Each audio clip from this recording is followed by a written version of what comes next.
Ladies and gentlemen, we're going to start in about 1 minute, so please find your seats. And sorry for the slight delay because of a previous event in this room that ran a bit later. But please find your seats so we can start.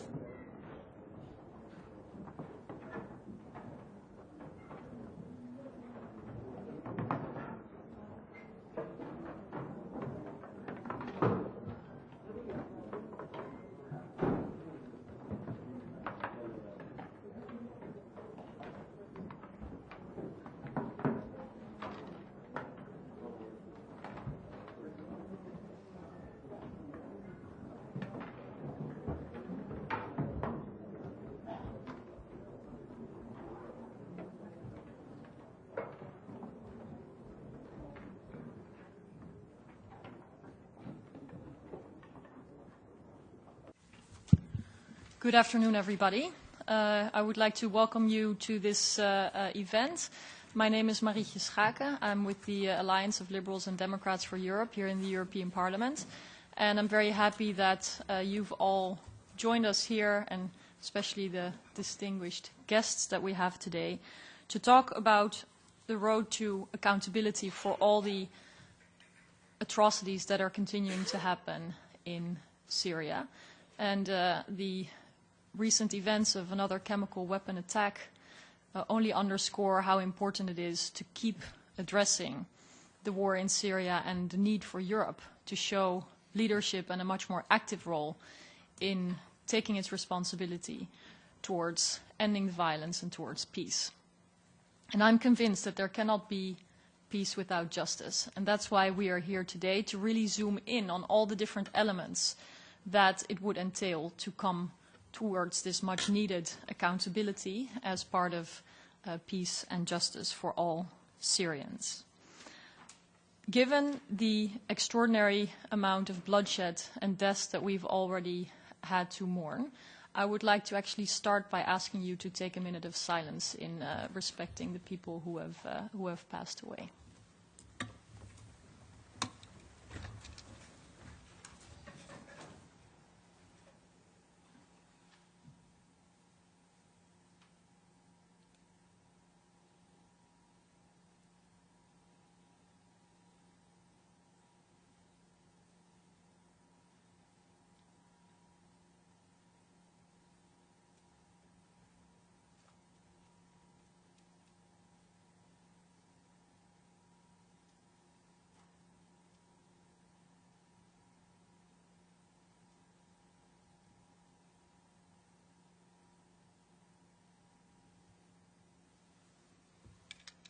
Thank you.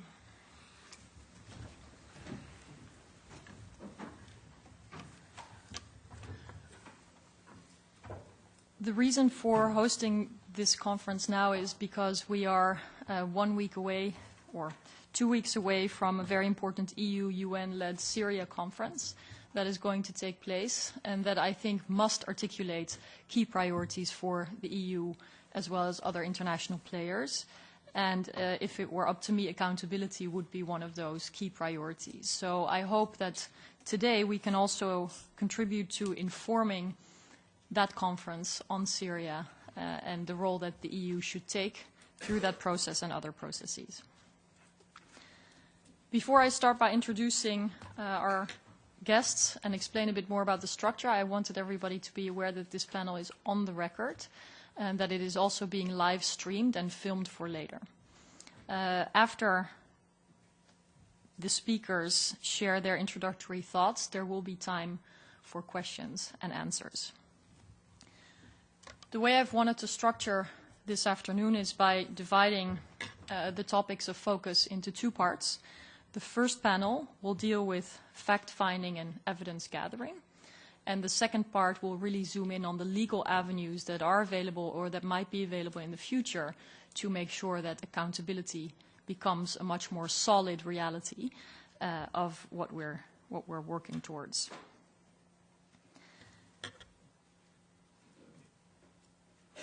What I would suggest we do now is listen to two guests that are here that have not been announced on the posters before, but that have played an essential role in documenting war crimes committed in Syria. So before I announce and give a short bio of the other two guests, I'll do that after our two special guests speak, so it's more fresh in your memory. But without further ado, and you will not be able to see them for obvious reasons, but you will be able to hear them, I'm very, very happy that we could include in today's event about accountability for Syrians, Caesar and Sami. And I think their words will speak for themselves, so I would suggest we just listen.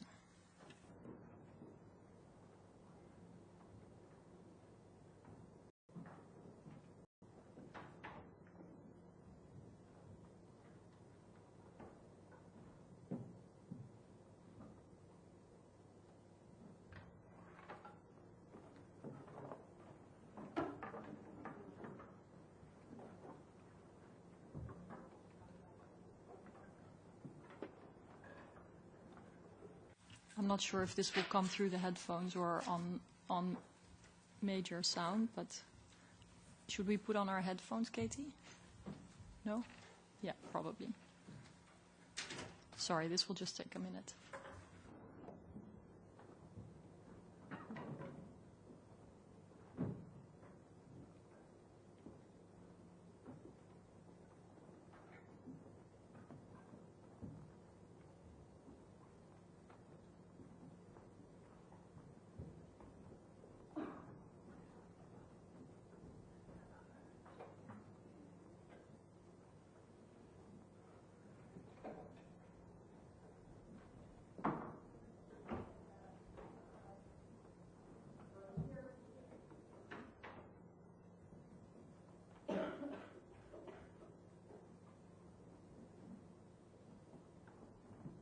Sorry about this. It's a bit of an unusual situation, so thank you for your understanding.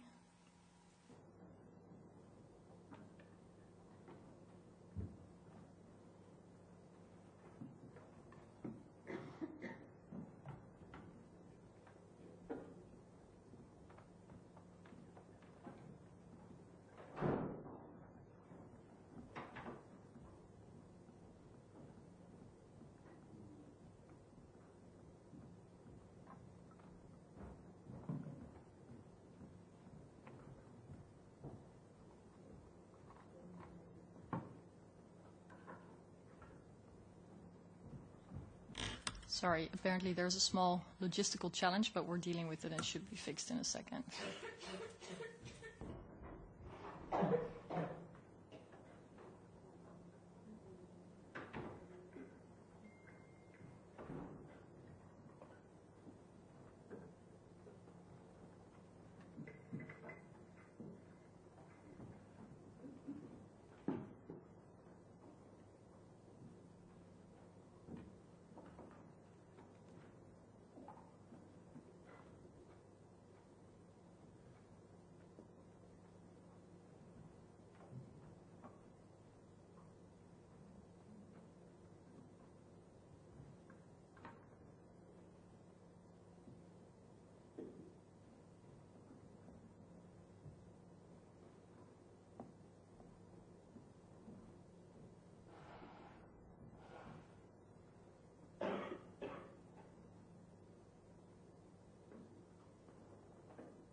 One, two, three.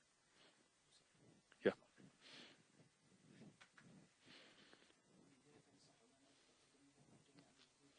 At the beginning, I would like to thank all of you sincerely for hosting us.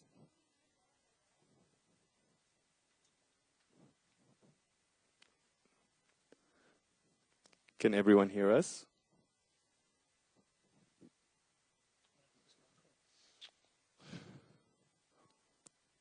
Hello? Yes, the sound is okay now. Okay.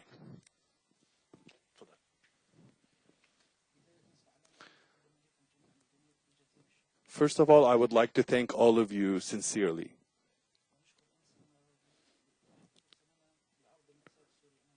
And I want to sincerely thank Madam Marcha for hosting us here.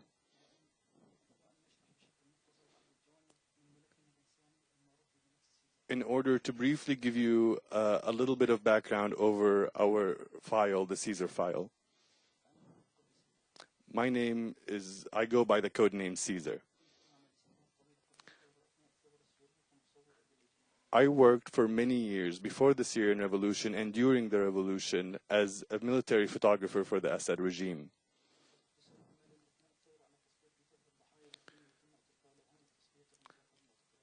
Our work during the revolution was focused solely on taking photographs of those killed and tortured in regime prisons and detention centers.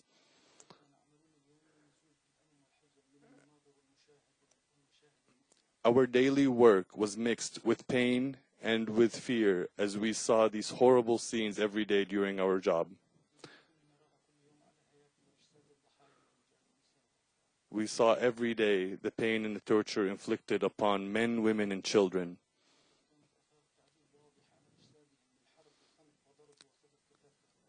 The signs of torture was clear to us every day on their bodies, from burning to use of electrocution to different types of horrible torture.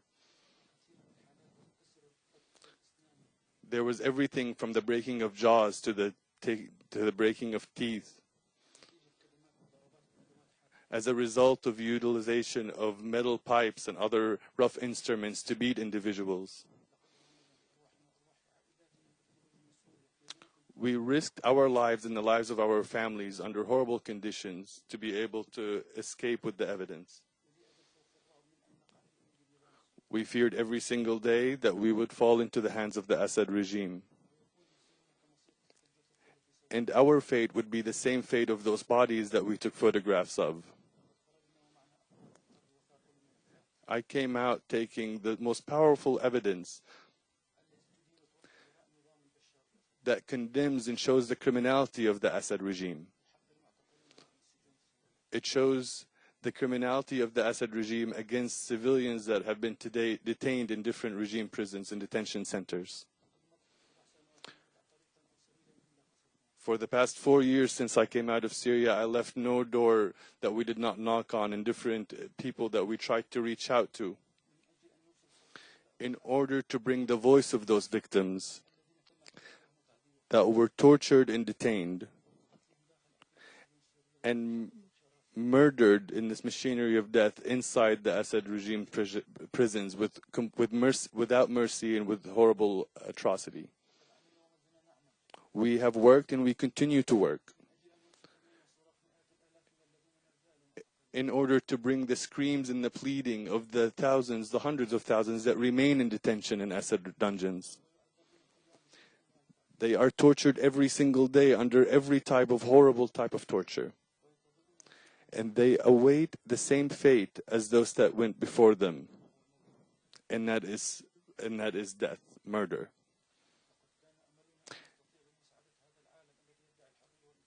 It was our hope that the international community that values humanity and freedom, that they would condemn the Assad regime and hold it responsible for the machinery of death and the systematic killing that is happening against the Syrian people. And in order to bring those responsible for these war crimes to be present in front of international courts. And we were hopeful to see the international community help release the hundreds of thousands of prisoners that remain in Assad dungeons being tortured to death every day. But unfortunately, and from the time that I left Syria 4 years ago, there's been an increase in detentions, there has been an increase in torture and murder in the machinery of death of the Assad regime.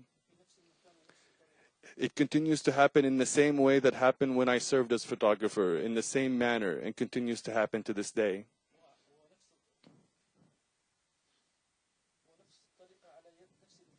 And it is the same criminals, the same war criminals responsible for the crimes that continue to continue their work and continue their crimes today. And the reason, very simply, that this continues today is because Bashar al-Assad and his intelligence branches has looked at the international silence and the mere statements of condemnation without any action as an acceptance and a green light from the international community for his regime to continue his horrible war crimes against the Syrian people.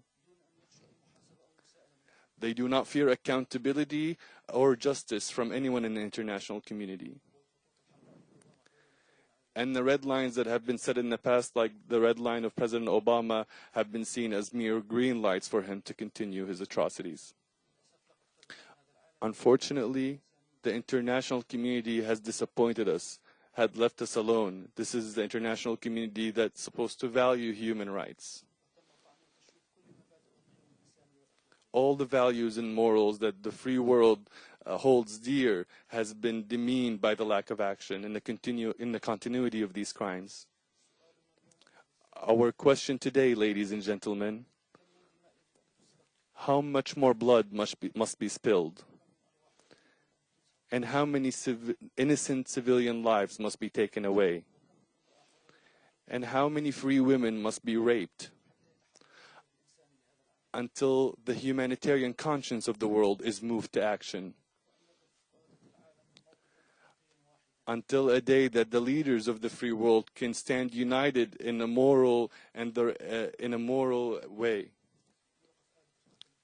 in order to end the machinery of death and the systematic killing and torture that continues in Syria.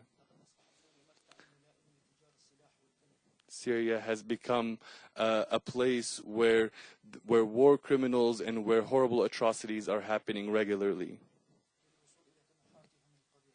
And it has allowed horrible actors with terrible agendas to continue their work in the country.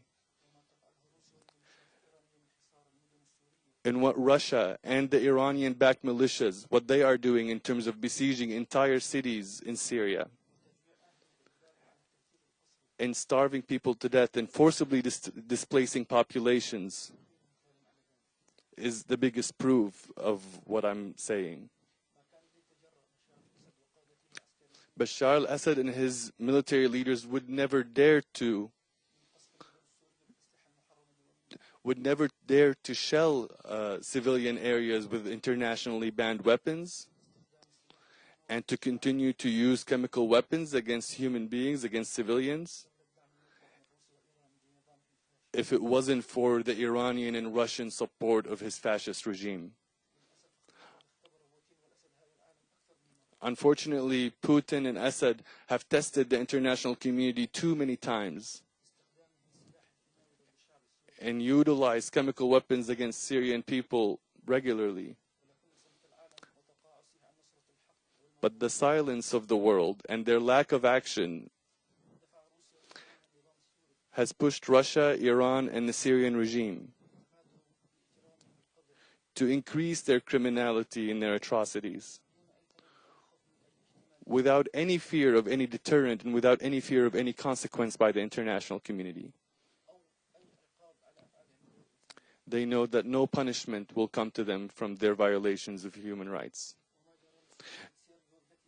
And what happened to Mr. Sergei and his daughter Yulia, that are in the United Kingdom, and the utilization of a chemical agent against them, is a perfect example of what Russia and Assad have been doing.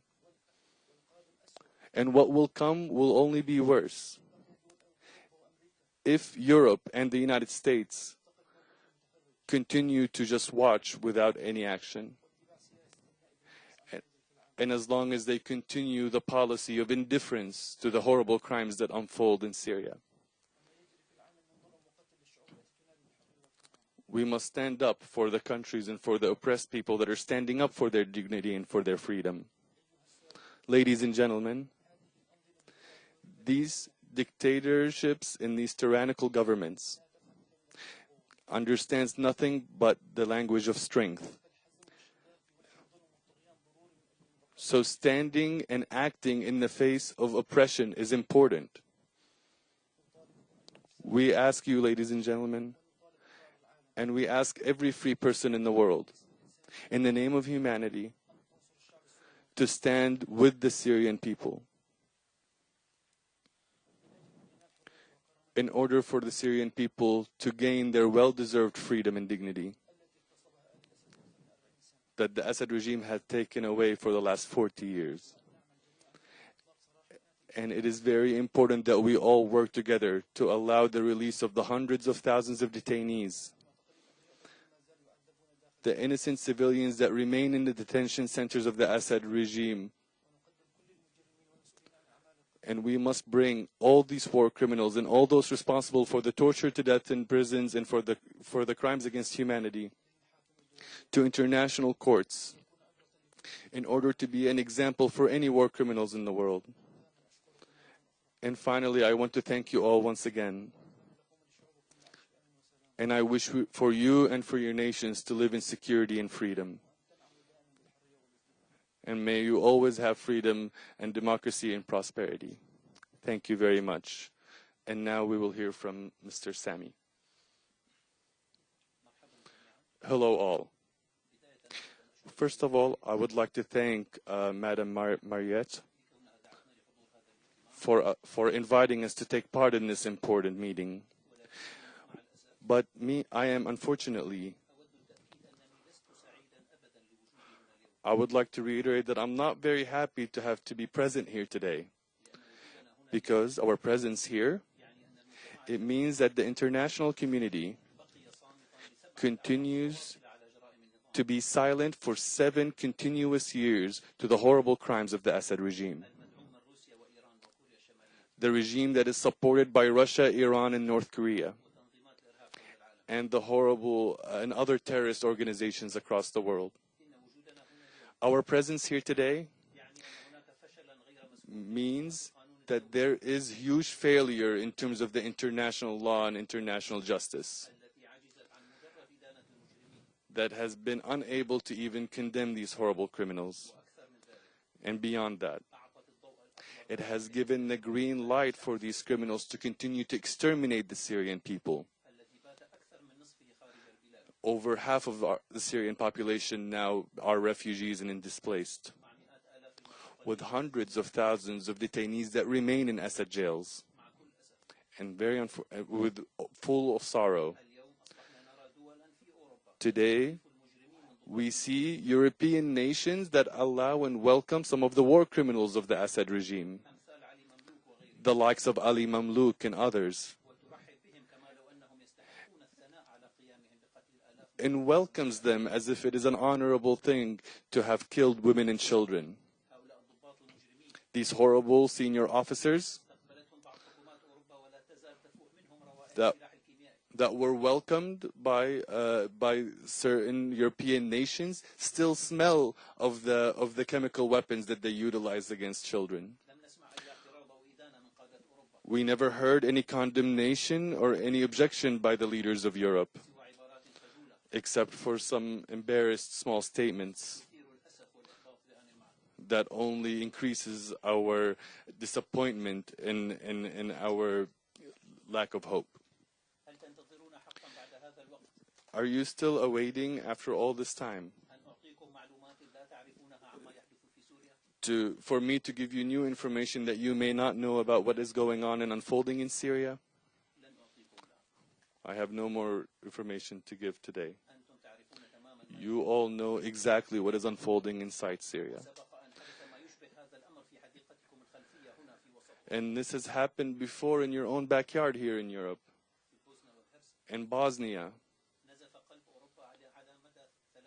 the heart of Europe bled for 3 following years during that time.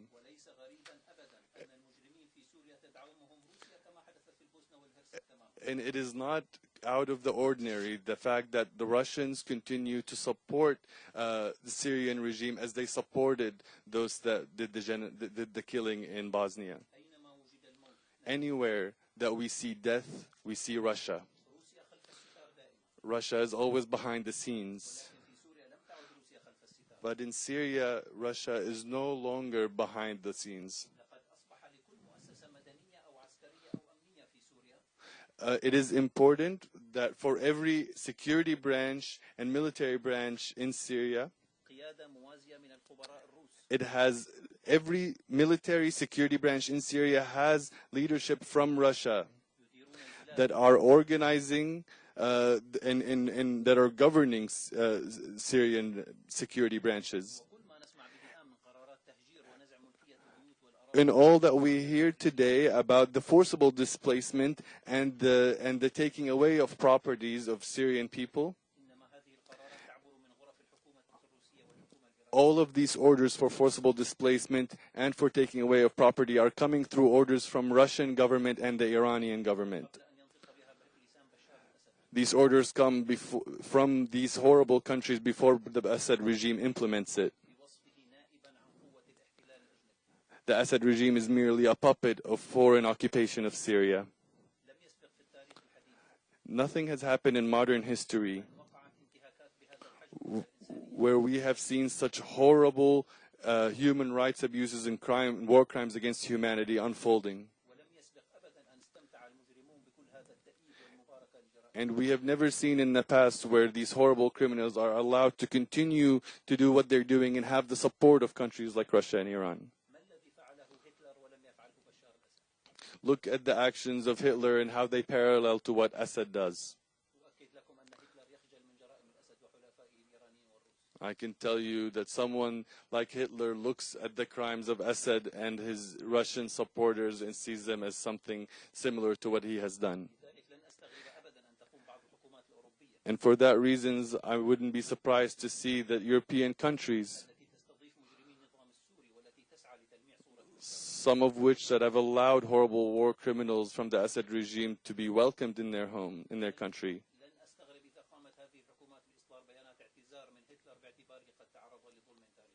I wouldn't be surprised if these countries would be able to look at Hitler as someone who has done these crimes before and have allowed it to happen.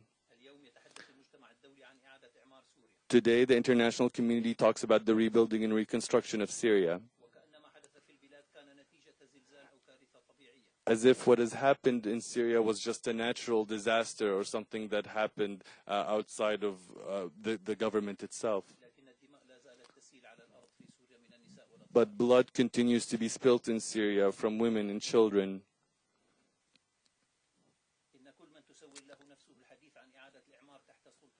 Anyone who thinks that there could be any reconstruction in Syria under the rule of the Assad regime,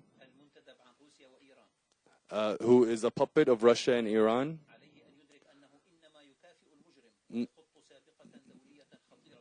must realize that any rebuilding of these areas and any support for reconstruction is only rewarding the Assad regime for his crimes. It is a clear message to Assad to continue killing and you will get rewarded. Dear ladies and gentlemen, your old continent is a continent full of history. Today, it has hundreds of thousands of my own countrymen. I thank you so much for welcoming them and for your generosity. But these people, the Assad regime considers all of them criminals for not obeying him. All of these refugees, the Assad is appropriating their properties and their homes and is not allowing them to ever become Syrian nationals. And this is based on a law, for example, the absentee law, which he has passed only 10 days ago. These refugees and the many millions that are in the camps of Jordan, Turkey, and Lebanon, they no longer have a home that they can go back to. Because what is called the international community has allowed the criminal Assad regime to continue to kill innocents and to forcibly displace them and to take their homes and properties. What is happening today is a reiteration and that we continue to live in a world where horrible mafias continue to control it. And anyone who speaks out is punished. how can any Syrian ever respect what is called the international community after what has happened to them? The logic that the Syrian crisis and the Syrian misery has drawn says that those that kill the most are the ones that stay in power, and that jurisdiction and credibility is only to those who own the guns. We are now in the next century, and it seems that in Syria we live in the Stone Age, because a group of policymakers and those leaders, both in Europe and the United States, is allowing and are happy to see Vladimir Putin do the horrible crimes and support the Assad regime. I speak to you today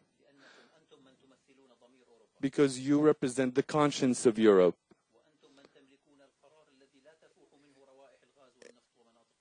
And you have the ability to make decisions that can move us away from the chemical weapon strikes and from interests based on oil and other national interests.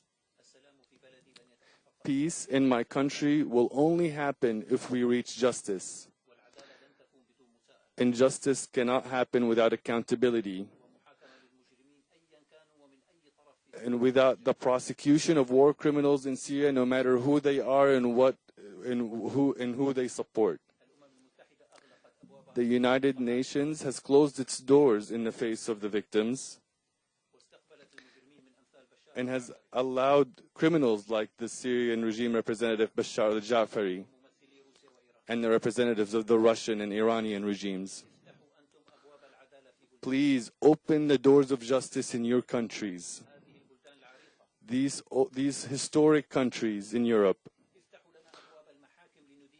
Please open the doors to courts so we can bring these criminals in front of justice.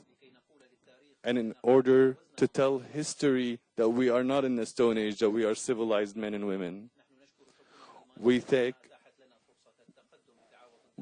the German government for giving us the opportunity to be able to go after, in courts and investigation, to go after the Assad regime.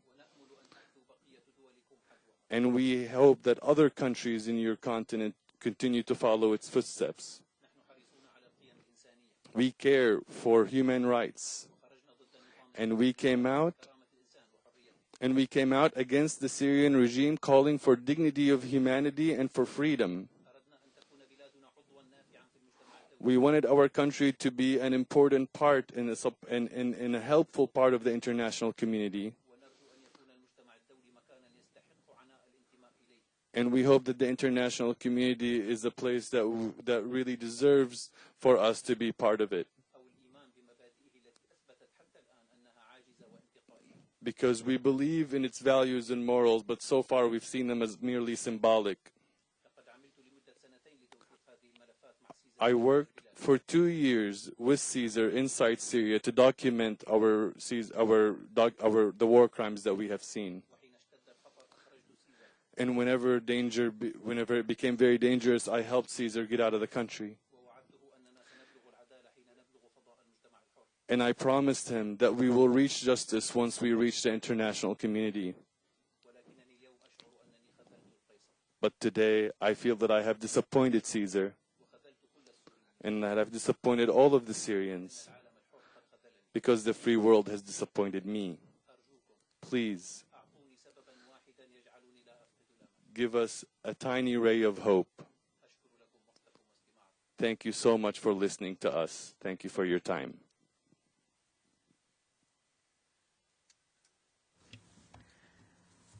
Thank you very much, Caesar and Sami, for the extraordinary risks you've taken in bringing out the materials. It explains also why we have to make the setup that we did.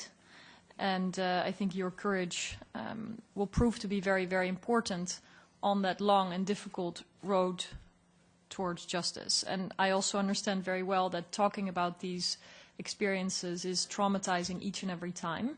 And that's why I'm very, very appreciative of you being willing to share your words here in the European Parliament. What is actually also very important to see are the pictures of people and how they've been treated in the penitentiary facilities of Syria.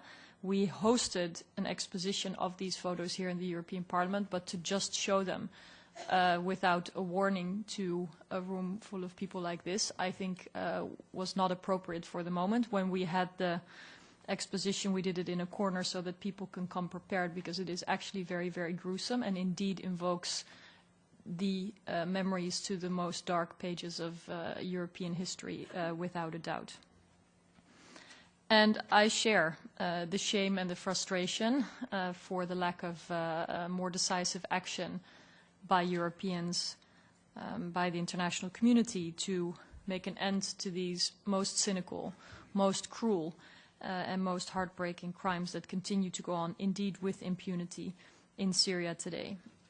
But of course, the reason why this event is taking place is to seriously zoom in on what options are there to actually have accountability, and to urge European leaders to take on accountability and justice as the EU priority. I don't say this because I fundamentally believe in it, but I do. But I also think it is a very important opportunity for Europe, and one that should create a new momentum for us to do more, all of us in Europe, than we have so far. I wanted to briefly say that we are aware of the visit of a high-level security advisor to President Assad, who has, despite EU sanctions, visited Italy. And I'm trying to get answers as to why that happened, and to make sure that there will be consequences. So I've asked written questions about it, and it's not to promote my own work, but to just say that there is diversity in leadership in Europe, and I would just encourage you all to look at how we can bring this further, this discussion, instead of being bogged down, because it is hard, and the road towards justice and accountability is long, but the reason why we're here is to actually change that and to make it better. Caesar and Sami have been kind enough, through their interpreter, to accept some questions from you. So if you can show your hands if you wish to ask them any questions. You can use the microphone ahead of you, and they will hear it, and they'll be able to answer. The microphone's in front of you. Is there anyone who would be interested in asking a question? I know it's all very difficult substance and topic matter, but I think it's also a unique opportunity to ask a question from people who have witnessed with their own eyes what is happening. Yes. And if you could briefly introduce yourself. Thank you so much for organizing this so important session. My name is Fadl Abdelghani. I am the chairman of Syrian Network for Human Rights. We make like a huge research about Caesar photo in order to enable our society to recognize the identity of those photos. And in our research launched in 2015, we are able to verify around 800 cases, and we keep actually following up, but it's so difficult. We know that there is 24,000 persons have been killed like this, or 24,000 photos, and around 6,000 unique cases. My question to Caesar, and we spoke to Sami as well, and he helped us, and we appreciate that at that research. My question is, have you are able to try to communicate with Syrian family in order to let them know the destiny of their relative? We know that 80% from the detainees in Syria amount to be enforced disappearance, based on our data actually. we have on our data 14,000 individual unique cases whom killed caused of torture. So we try our best actually to match the photos with those to link them. So this is my question. Thanks so much. Thank you for the question. Yeah, Basma. Thank you. And this case, of course, is our precious piece of evidence, and we hold on to it, and we're grateful for this testimony.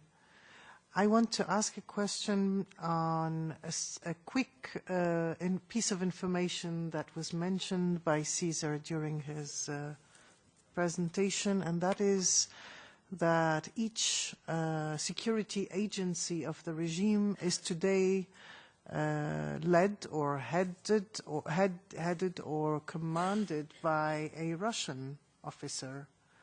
Now, I think that is not a detail. This is a central piece of information. And if the European Union is serious about working on the issue of impunity, as it has told us and sent us strong messages to all Syrians, then it needs to look into this very quickly. So my question is are these names available? Are there ways of getting information? If Caesar and Sami can give us some indications. Thank you. Thank you. Are there any other questions? Then I'll ask Caesar and Sami to answer these two questions, please.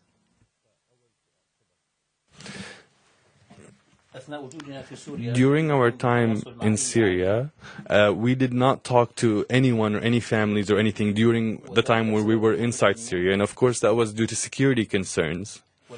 But after we reached Europe, then we began to talk to many families that are the families of victims that have come out in the photos, in our photos. And of course, we've continued to talk to even former detainees that have been able to escape. But many of these individuals, including the family members of victims in our photos, continue to face a lot of difficulty in terms of bringing their testimony and testifying, because they are not able to secure their own personal security or the security of their extended families. And unfortunately, the international community has not given us a safety net or any way that can help provide safety and help for potential victims, families, and witnesses. And that's why there is a very sort of small hope in being able to reach even more victims' families, especially as the Assad regime continues to go after and kill anyone that comes forward and speaks, or their families. And that's as far as the first question. And so the answer is yes, we do communicate with individuals, and we have tried to help families identify victims within the Caesar photos, and we continue to do that. As far as the second question,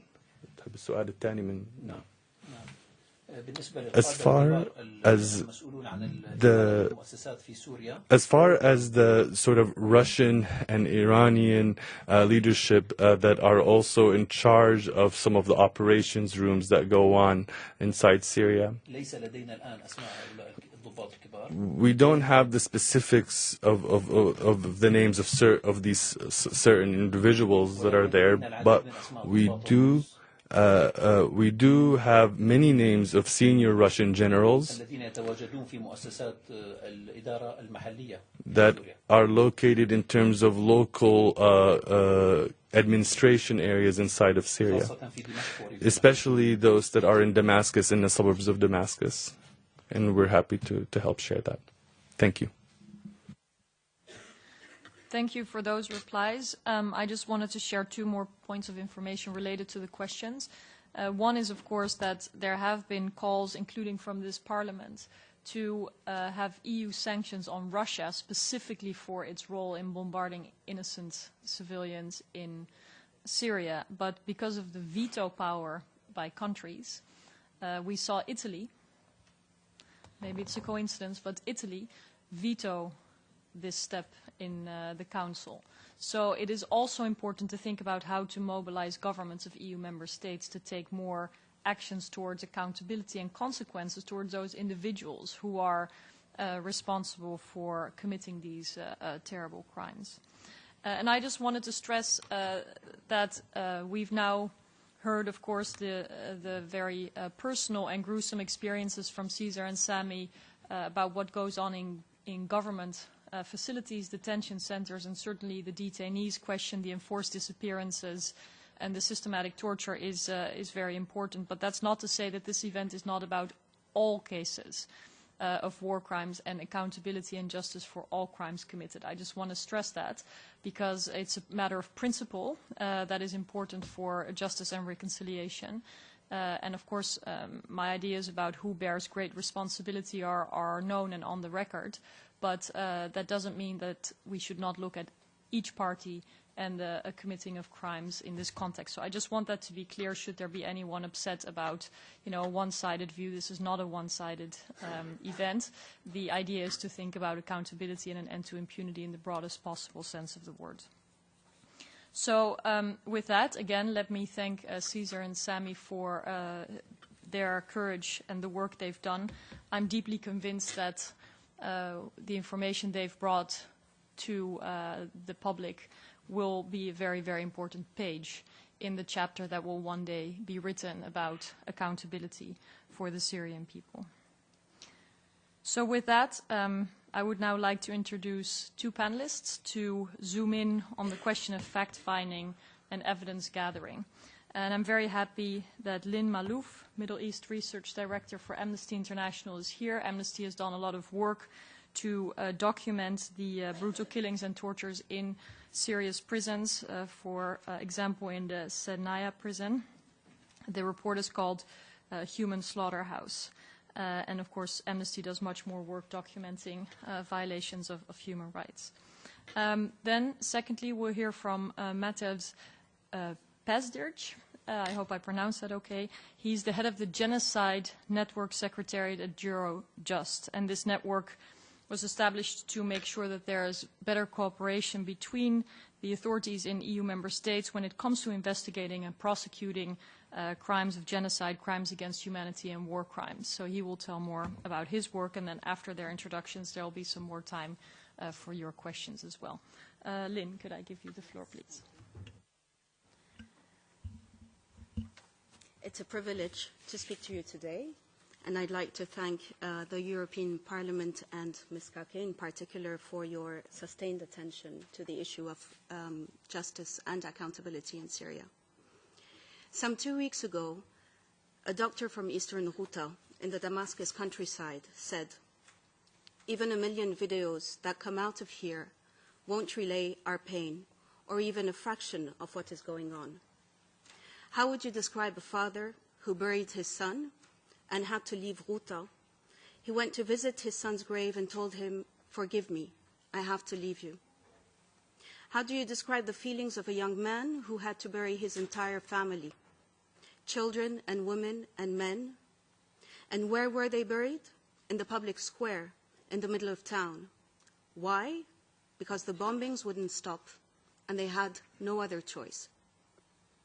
This past weekend, residents of Douma in eastern Ghouta, which has been besieged, starved, and bombarded by government forces for over 4 years, have yet again come under a hail of bombardments, pushing people into the basements for shelter, shelters that have become traps in and of themselves whenever incendiary weapons or chemical weapons are used.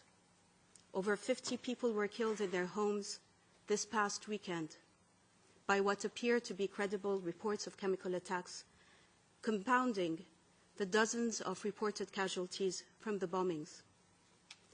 The horrific killings of this past week in eastern Ghouta are only the latest in the continuous stream of suffering inflicted by the Syrian government and to a lesser extent by armed opposition groups, all supported by foreign states. During these past 7 years, Amnesty International has documented grave violations of international law, including war crimes and crimes against humanity committed by all parties to the conflict. In other words, the Syrian government forces backed by Russia and Iran, the Syrian Democratic Forces, the US-led coalition, the opposition armed groups, and the Islamic State. While we were able in the first years to be present in Syria, our researchers were in fact present during the first protest in Damascus. This access has been increasingly made difficult in opposition-held areas for security purposes, and the government has refused to grant us access to government-controlled areas, despite repeated requests. To overcome this lack of access, we have developed a rigorous methodology in our investigations that has been based on collecting first-hand testimonies from people on the ground or in diaspora, verifying the images and videos to corroborate their authenticity, and cross-checking these with witness accounts, analyzing satellite imagery, as well as resorting to the analysis of medical and weapons experts. Over the course of these past 7 years, Amnesty staff members have spoken to hundreds of residents, medical workers, activists, journalists, lawyers inside the country, individuals who make up the fabric of the society. Never before has it been as limpid as it is now that the main victor of this conflict today is fear and disillusionment. Last year, we released 3 reports. The first focused on the prison in Sednaya, in Damascus, where we found that in addition to the torture and other forms of ill treatment leading to the deaths and detention of hundreds of detainees, for the most part civilians, there was also a campaign of extrajudicial killings by way of mass hangings taking place once to twice a week in the middle of the night. We also documented the year prior the practice of abduction, summary killings, and torture by armed opposition groups in Aleppo and Idlib. In August, we released a report documenting how hundreds of civilians had been killed and injured in the context of the US-led coalition and Syrian Democratic Forces' battle against ISIS in and around Raqqa. Witnesses told Amnesty that they faced IS, placed booby traps and snipers targeting anyone trying to flee, as well as a constant barrage of artillery strikes and airstrikes by the US-led coalition forces and the SDF. For this report, our 2 researchers went to Raqqa and interviewed over 90 civilians, medical and humanitarian personnel, and journalists and activists, as well as military and security experts, and they reviewed open source written and audiovisual material, including satellite imagery. In November, we released findings about the conditions under which civilians had been forced to leave their towns and cities under 4 so-called reconciliation agreements reached between the government and armed opposition groups between August 2016 and March 2017. We found that the government's campaigns of prolonged sieges, compounded by escalating bombing campaigns that led to massive destruction of civilian infrastructure, including medical facilities, left thousands of civilians with no choice but to leave or die. This report is based on interviews with over 130 people, including displaced residents who lived through the sieges and attacks, humanitarian workers and experts, journalists and UN officials, as well as the analysis, again, of videos and satellite imagery. What we are seeing today in Ghouta falls exactly within the same pattern. These are just a sample of our work of fact-finding and documentation from this past year.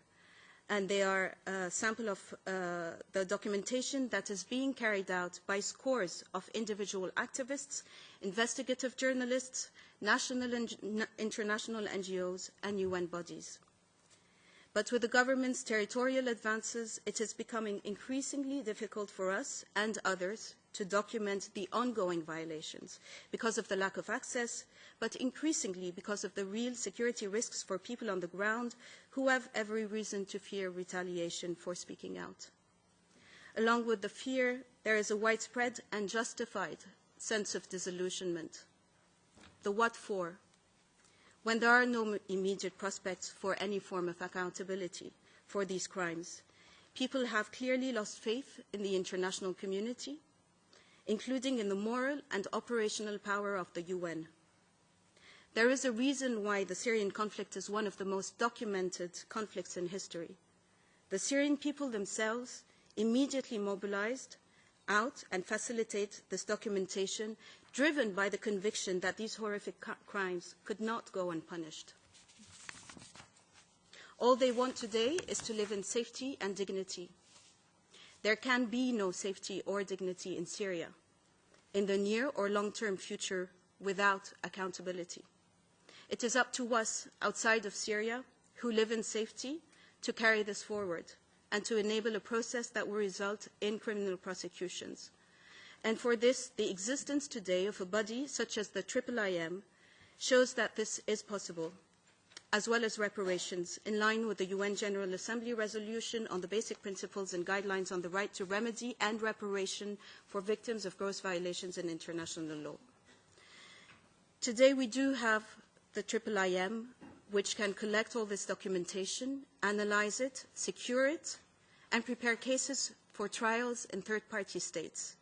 We need to support this body as it is the only concrete measure that was created by the international community to seek some measure of accountability.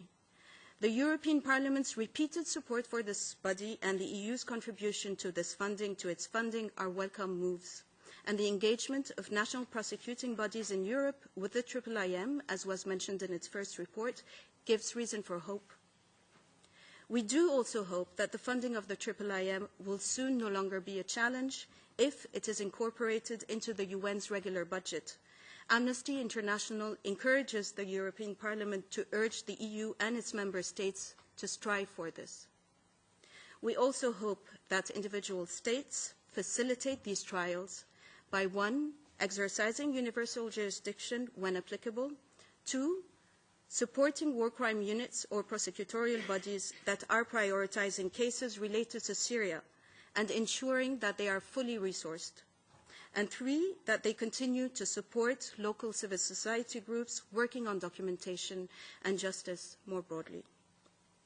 We welcome the steps taken by a number of EU member states to this effect and encourage them to reinforce these efforts. The upcoming Brussels conference on supporting the future of Syria and the region provides a key opportunity for the EU and its member states to live up to their various commitments on justice and accountability. We hope that the EU will show leadership at the conference by encouraging concrete actions in support of justice and accountability, and by seeking to enlist the support of other states behind these commitments.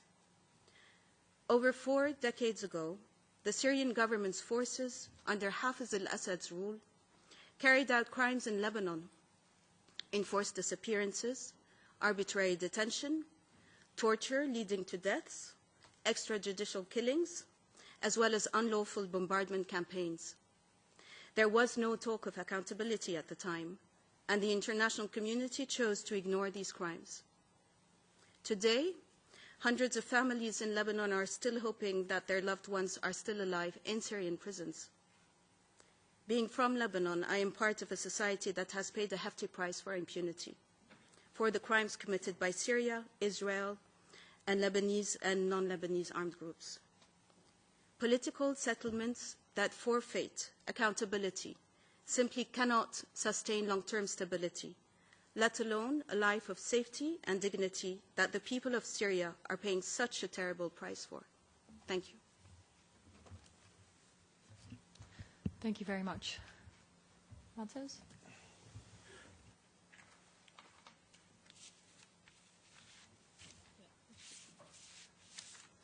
If you can turn off your mic. Many thanks for inviting me to this event. And I will speak, when we talk about fact-finding and evidence-gathering, what Cesar and Sam and also Lynn was saying is, of course, to document these violations. And as was pointed out, this conflict in Syria is the most documented. We have plenty of material for crime base. But, of course, we collect this material with a view of judicial proceedings to determine individual criminal responsibility. That's the ultimate objective of this process. Now, ideally, for bringing justice to victims and holding perpetrators to an account would be if trials would take place in the territory where these crimes have been committed. So in Syria, but as we see, this is not possible today. It seems it will not be possible in the future. So, of course, then it's up to other jurisdictions by international law to take this responsibility to investigate and prosecute genocide, crimes against humanity, and war crimes. And in this respect, many EU member states are responding to their responsibility and are investigating and prosecuting based on universal jurisdiction, or as we call it as well, extraterritorial jurisdiction. We need to understand that, of course, access to justice has been denied to the victims in their home country. So then other jurisdictions take this as on their shoulder. And what we've seen in the past is that with refugee flows, people take shelter, of course, in other countries. And with stream of refugees, we can find, of course, predominantly victim witnesses, but as experience show from past conflicts in Rwanda, in Yugoslavia, also within this stream of refugees, we can also find perpetrators. So in that respect, it's important to bring together jurisdictions that have that are hosting victims' witnesses, and in a way to kind of bring that information together. I often say that this is like putting a jigsaw together, where you have a perpetrator in one country and victim or witnesses in other countries, and documents in third country, and if they don't cooperate, if they don't work together, each of them will have a particular part, a piece, but if they work together, they can have a successful case. So in that respect, of course, we can come to my organization, Eurojust, which is actually an EU body to support national judicial authorities in investigating and prosecuting or facilitating cross-border criminal investigations against the serious organized crime. So we're competent to assist in fighting terrorism, illegal migrant smuggling, fraud, cybercrime, and other forms of complex cross-border criminality, but also to facilitate national authorities in prosecuting genocide, crimes against humanity, and war crimes. Eurojust is also hosting Genocide Network, which is actually a short name for a network for investigation and prosecution of genocide, crimes against humanity, and war crimes.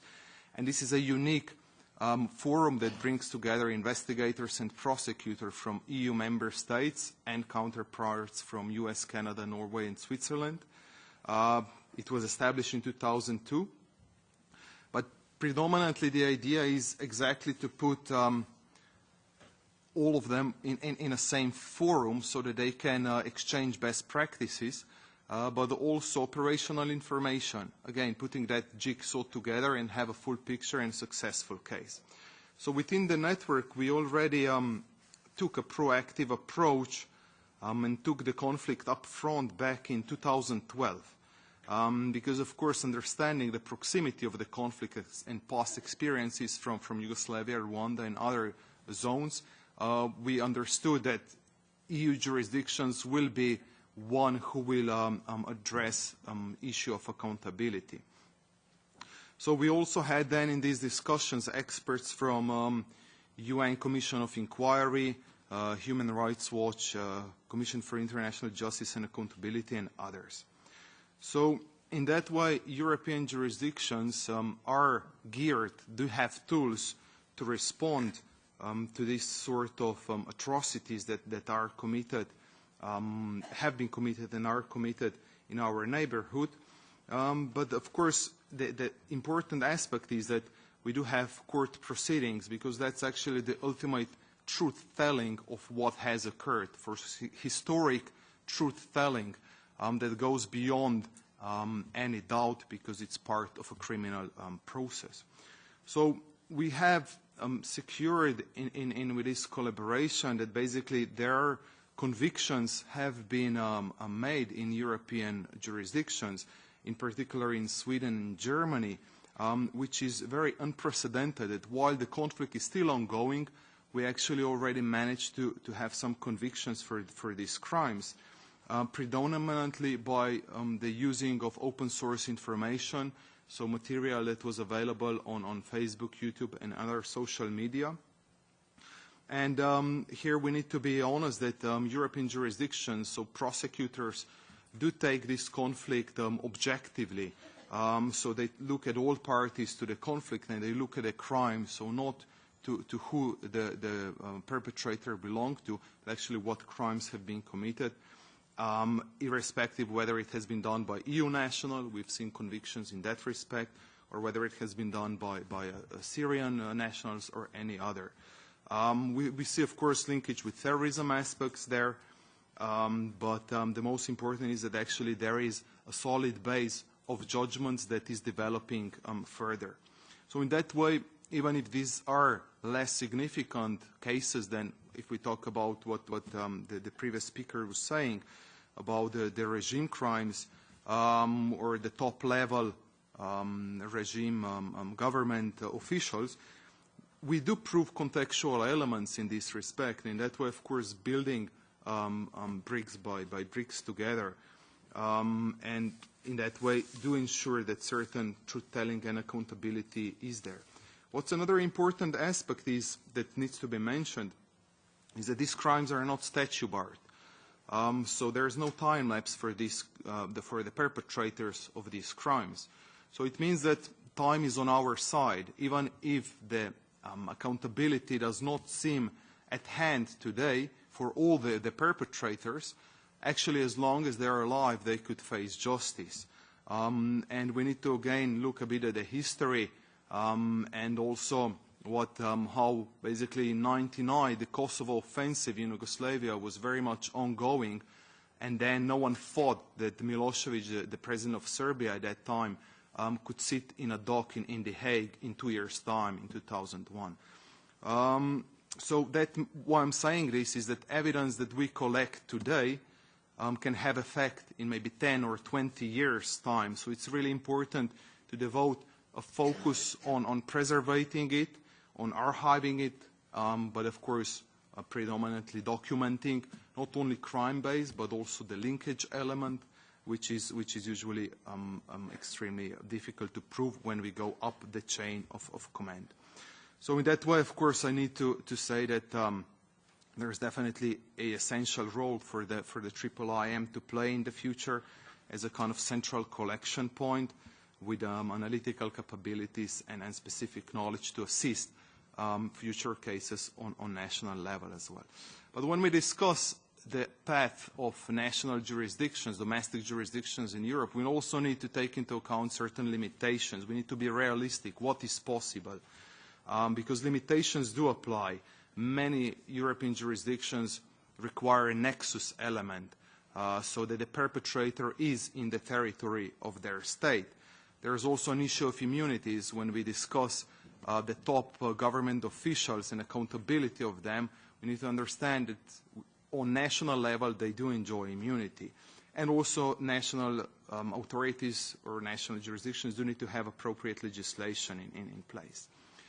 But aside that part, what was mentioned by Lynn, resources is another issue of being realistic. On national level, we need to, of course, put more awareness raising that also then specialized war crimes unit or international crimes unit at police level or at the prosecution level do have appropriate resources with sufficient staff and sufficient money to devote to the training, capacity building, to have the specialized knowledge for this type of criminality, because on national level, war crimes are more unique than a robbery or fraud case. So you need to know what actually you need to prove. And that's what an aspect we're also working within the Genocide Network to develop this capacity. But also events like this within the European Parliament is to raise motivation, sensitivity to this type of criminality, to ensure political commitment for national investigators and prosecutors who are highly motivated and devoted to work in this crime area. So, to conclude, I would say that in Europe, we do have appropriate tools that are available to national authorities to coordinate and cooperate. I mentioned Eurojust, which facilitates coordination meetings, coordination centers, who has possibility to offer joint investigation teams, bringing many investigators from various states and work as a one team. We have European arrest warrant, European investigation order. Europol recently started working in this field. So in that way, the tools are there, but of course, on national level, resources, motivation, commitment is needed. In that way, I think that, as I said at the beginning, these crimes are not statute barred, so we'll definitely see more of these cases in the future, but we need to be realistic at the same time that the justice does take time, and these cases are complex and time-consuming. Thank you very much. Thank you too very much for sharing your thoughts. Let me turn to you as participants immediately and see if there's any questions. I have a number of questions, but I'm sure you do too. Let me see, just to get a sense of how many questions there might be. Yes, I'll start with you. Thank you. Thank you. My name is Allison Smith. I work for an NGO called No Peace Without Justice, which I think tells you where we stand on many of the issues that you've mentioned and that everybody's mentioned already today. I didn't have a question so much as a comment, although it could be a question, I suppose. When you were talking about truth-telling and accountability through judgments in European courts, and then mentioning several of the challenges that are faced by the national systems in Europe of legal issues, resource issues, and so on, I was wondering the challenges of ensuring that the people of Syria feel that the justice that's being done in European courts is justice for them. Is this something that is discussed within the Genocide Network? Perhaps this is something that's more broadly an issue for more people, and of course will also be an issue for the IIIM. Thank you. Go ahead. Thank you again. I have a question about the universal jurisdiction, and I spoke 2 years ago at the UN Security Council about this, and about the limitation of the cases which can be held by the universal jurisdiction. Why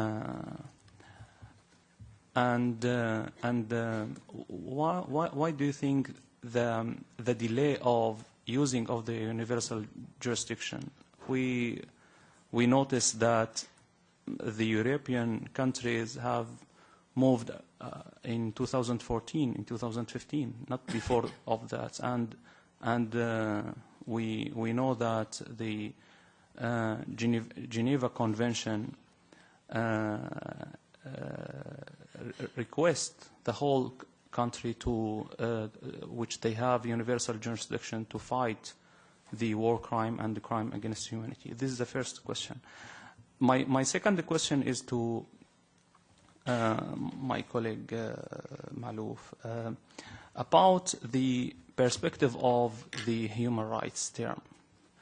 All we know the human rights term is mean the quick action. What we are doing is to take action and not to wait. The prosecution is a part of human rights, but this is a long term. We're not going to wait until thousands dead and used of torture and all of type of violation until we take.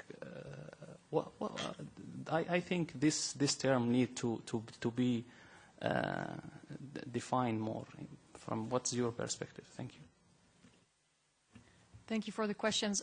Just to give it a bit of context, we will really come back to various kinds of legal avenues, including universal jurisdiction, very much in the second panel. So if many of you have questions about these, what mandate, what tribunal, how, what avenues towards justice, it's something that the second panel will zoom in on, so just to clarify.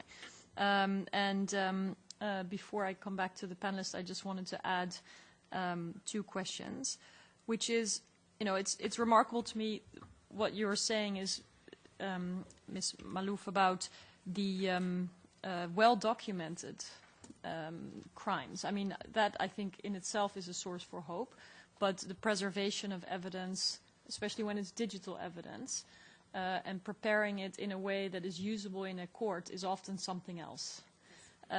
So I don't know if this is even possible, but I would be curious to know a little bit more about, one, what you see happening there in terms of the preservation of evidence with people who are fleeing under the most difficult circumstances, whose phones, just like our phones, may at one point just stop functioning with all the evidence on it. How do you gain the trust of people to actually share some of this very sensitive information with authorities if the loss of trust in authorities has been so significant? And I don't know if this is a question that we can even quantify, but it's still interesting to me. If we have to make a guess, for how many cases do we already have? The pieces of the puzzle that you're talking about.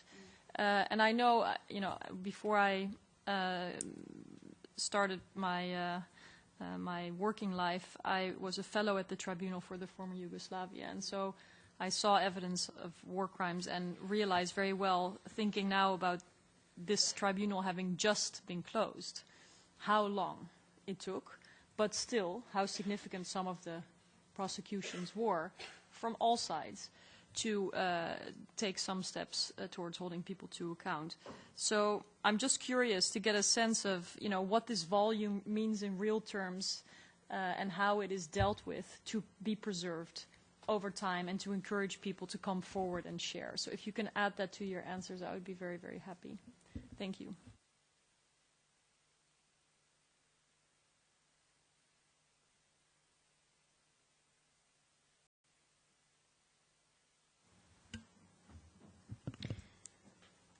I think what we're discussing today, it's true that we're focusing on the issue of criminal accountability and prosecutions, but we also have to bear in mind the value of documenting for truth-telling. And as you suggested, how important it is to be documenting facts on the ground.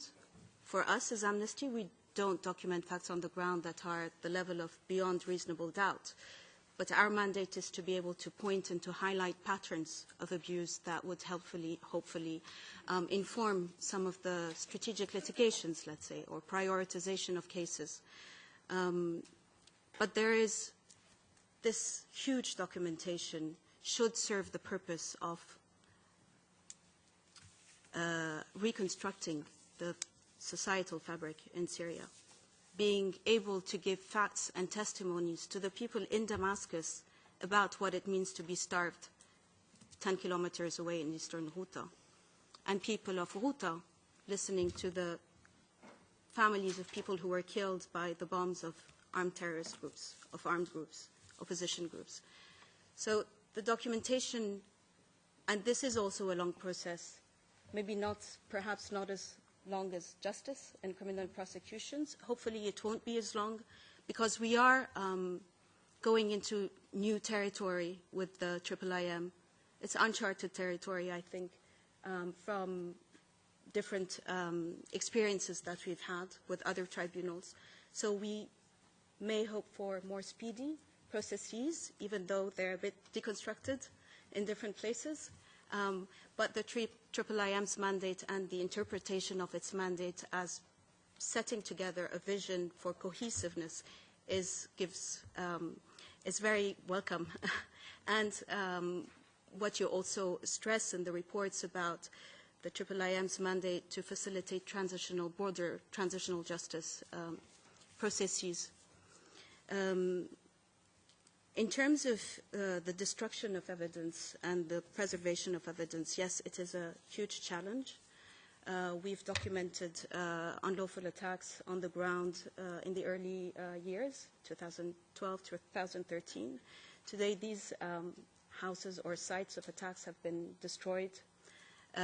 We have, it's becoming more and more of a challenge because of the huge waves of forced displacement to maintain contact with the witnesses that we've had.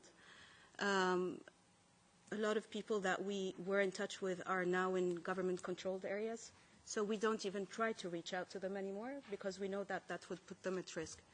So in terms of documentation moving forward, yes, the issue of preservation of evidence is a real, it's a real issue. But again, I'd like to stress that the mandate of Amnesty, and going back to your question on our mandate and what we mean by human rights, but Amnesty's mandate more specifically, it's about collecting the information based, as I mentioned before, on the methodology that I mentioned. But we're a campaigning organization first and foremost.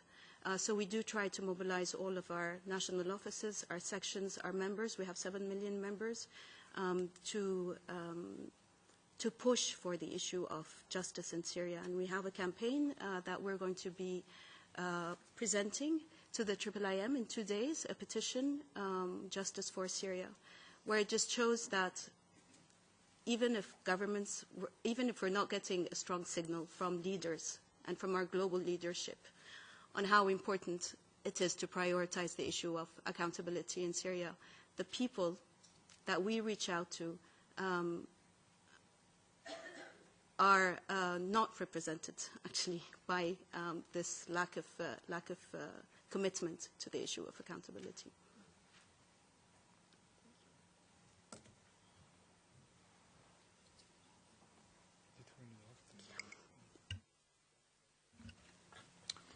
Start with the question on outreach, and thanks for a very nice question, because it's exactly a point we've been discussing lately within the network. And now you need to imagine yourself as a national prosecutor who are doing robbery, like a normal case, theft, fraud, and so on. And then you'd also war crimes. But the system does not think of informing victims who are 10,000 kilometers away, because the national jurisdiction victims are basically in your home country. The usual crime, the way that national criminal justice is designed, is of course to investigate and prosecute crimes that have occurred on your territory. That's the idea of the sovereignty, or by own nationals. So it means that it implies that the victims are in your territory as well, and that has been traditionally so. So of course that national war crimes unit do not have specific communication strategy or outreach to victims. They try their best, but it's not something that would be part of their mandate, like ICTY had or like ICC has, and so on. They're basically national prosecutor doing national cases, and then this kind of international cases falls within their remit as well. So we discussed actually this issue also in the last network meeting with NGOs when we discussed effective cooperation between national authorities and NGOs. And of course, this is definitely a point where NGOs could assist national authorities in a great deal to take this outreach part and bring it closer to the diaspora or victims who are located in other countries. Because also, it might be the language that's a problem. It might be simply that victims might not be aware of this, and so on and so forth. So in that way, of course, all the efforts of the NGOs to look into these cases and try to communicate it is highly appreciated by national prosecutors. Now, I will not devote much to the limitations of universal jurisdiction, but just one brief point.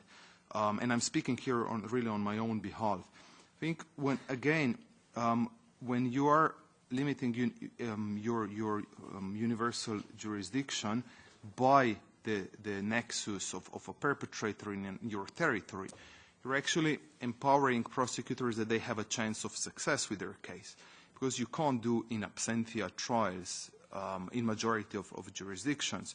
So it means that you would devote resources where you would actually have quite limited chances of success. But we've seen, of course, with Hussein Habra case, for example, and the engagement of Belgium. That's where actually the Belgian authorities, their own investment there paid off later. So it is a question, but in terms of being that national prosecutors do have quite a range of the cases, and they need to prioritize in any case with a view of possible success and bringing actually a conviction for a war criminal or other any. Now, in relation to your question into the volume of evidence and what Lynn was saying, again, looking from a national perspective, and let's say you have a perpetrator or a suspect for crimes against humanity, which in their chapeau as a contextual element you need to prove widespread or systematic, and you have one perpetrator in your territory. Again, this is a difference between international tribunals when they take a situation, or ICC, where it takes a whole country and proves widespread systematic, and national authorities, which really need to rely on reports, as Lynn was mentioning, of Amnesty International and all the other NGOs, Human Rights Watch, No Peace Without Justice, and so on and so forth, to really explain to the national judge that these crimes have been committed on widespread or systematic pattern. So that's why all collection of evidence or information, and in whatsoever sort it's presented, it's valuable for national authorities, because at the end of the day they're faced with these kind of questions that they need to prove. Now, of course, the volume is huge. I think it's quite impossible to say how many gigabytes we have of digital evidence relating to crimes in Syria. But it's something that we will be able, of course, to look at in the future. But all of that, of course, needs to be preserved, and in that way, as it was mentioned already, IIIM does have the mandate to kind of store that and make it for use for future trials.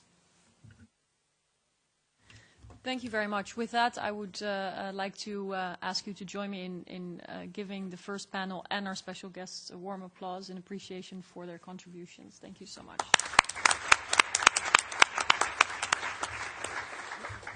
And then please, I mean, I understand if you want to stretch your legs, but please stay in the room while we shift the panel. So if I can ask the two next speakers to join me here on the left side of the podium, and you can decide whether you want to stay here or have a better view of the next panel. I'm very happy to now move to the next area of focus, which is really the political and legal frameworks for accountability. And once again, I'm very happy that we have such distinguished guests with us today. We will first be hearing from Stephen Rapp, who has served as Ambassador at Large for War Crimes Issues for the United States between 2009 and 2015. And in that position, he was responsible for coordinating U.S. government support for international criminal tribunals, including the ICC and other courts responsible for the prosecutions. And he's also served prior to that as a prosecutor for the Special Court for Sierra Leone. So he has extensive experience both in the court sides and on the political and diplomatic sides. Then we will be hearing from Catherine Marchi-Huel, who is the first head of the IIIM initiative since 2017. And before that, she has extensive experience in the fields of criminal law, transitional justice, and human rights. And then last but not least, Basma Kodmani, who already spoke in asking a question, but she is the co-founder of the Arab Reform Initiative. In the past, in 2011, she actually headed the foreign relations as a spokesperson for the Syrian National Council, the opposition coalition that was fighting for a democratic change in Syria. She did that until 2012, And then in 2016, she was joining the delegation of the democratic opposition at the Geneva peace talks. And she's now co-founder and treasurer of the Initiative for a New Syria, which is an NGO focusing on democratic civil society support in Syria. So we will do the same concept as before, introductions and then question time for you. So Stephen, would you start? And again, thank you for being here. Thank you very much, Ms. Shaki, for convening this important session, and I really appreciated being here for the first panel, and particularly hearing from Caesar and Sammy, who've I've often talked about the kind of evidence that I had when I prosecuted at the Rwanda Tribunal, where we had a dozen government ministers and a dozen military leaders, and I prosecuted the media leaders and others, the territorial administrators in the country. We never had the kind of strong evidence, frankly, that the Caesar photos provide us. And even my colleagues at the Yugoslavia Tribunal didn't, and we certainly didn't in Sierra Leone. Now, we found ways to prove our cases, but I've often said this is even better evidence than they had at Nuremberg, because the Germans didn't actually put identifying cards on each corpse and take 4 pictures of it, which is what the Syrian government did. And, of course, having this immense evidence, the truly disgraceful part of it is that we don't really have a court like we had, certainly an international court for Nuremberg, for the German Nazi crimes, or for Yugoslavia, Rwanda, Sierra Leone. And as today we're having justice in a number of situations at the ICC. And as a result of all of that, we do see norms that have been established for a long time that frankly were observed in other conflicts, being ignored, flouted in Syria. I mean, the oldest norm under international humanitarian law is the protection of medical workers and facilities from the Geneva Convention of 1864, and a norm that was frankly observed in the world wars. And here it's being flouted every day in Syria with it's almost as if you paint a red cross or red crescent on a vehicle. It's a bullseye.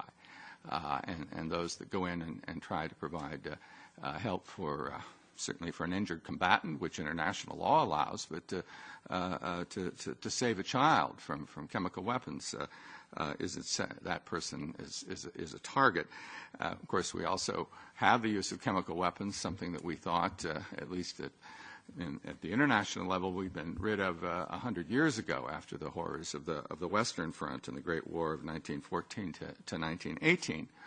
And then the crime that the Caesar photos are basically about, which is disappearances, torture, and murder, which was an emblematic crime during the so-called Dirty War in Latin America. And frankly, we don't see committed there or almost anywhere except now in Syria.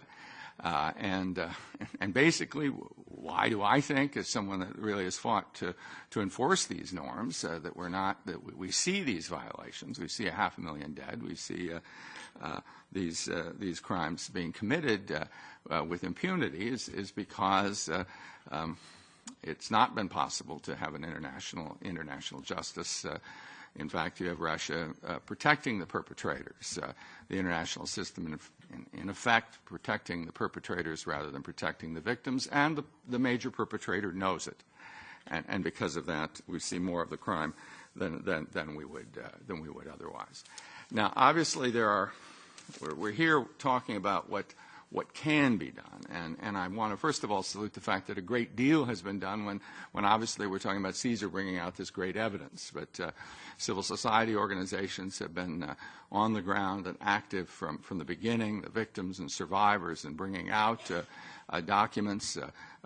Governments like my own and certainly the EU have gotten in the business of supporting these documentation efforts. I'm particularly proud to be chair of the advisory committee of CIJA, one of those that grew out of these documentation initiatives back in 2012, which today has some 750,000 pages of original regime documents in their headquarters, indexed and filed in the same way as a criminal justice organization would. 600,000 videos, now a name index of 1 million names, Syrian names of victims, perpetrators, bystanders, others, which last year resulted in, I think, 400 requests, more than 400 requests from a dozen law enforcement agencies that helps in building cases in third countries. And Catherine can talk about what's happening at the IIM, which I think is a great and innovative idea, and I'm pleased in particular that CIJA is now migrating all its material to the IIM, because there are values to having this handled by a multilateral body with public support, though I know the IIM requires voluntary contributions, so it's but at least it's under the mandate of the United Nations General Assembly. And committed to neutrality, and it can't be argued that it's supporting the interest of donors or its sources or anything else. It's building files and dossiers in the appropriate way. So there are those efforts that are out there, and of course there's been other things like the JIM, the Joint Investigative Mechanism that was finally established at the Security Council, that picked up on the work of the OPCW and was able to reach conclusions about chemical weapons attacks, at least since Syria joined the Chemical Weapons Convention at the beginning of 2014. But, of course, we know that even that JIM, which finally was reaching conclusions, though it had no enforcement mechanism, that even reaching conclusions was too much for the Russians, and that JIM has now ceased to exist. And I don't know what they'll come up with in order to do verification of these chemical weapons attacks that we've had in the last several days. Maybe we can get back to the JIM, but this time let's have an enforcement mechanism. But I think we suspect that too will be blocked.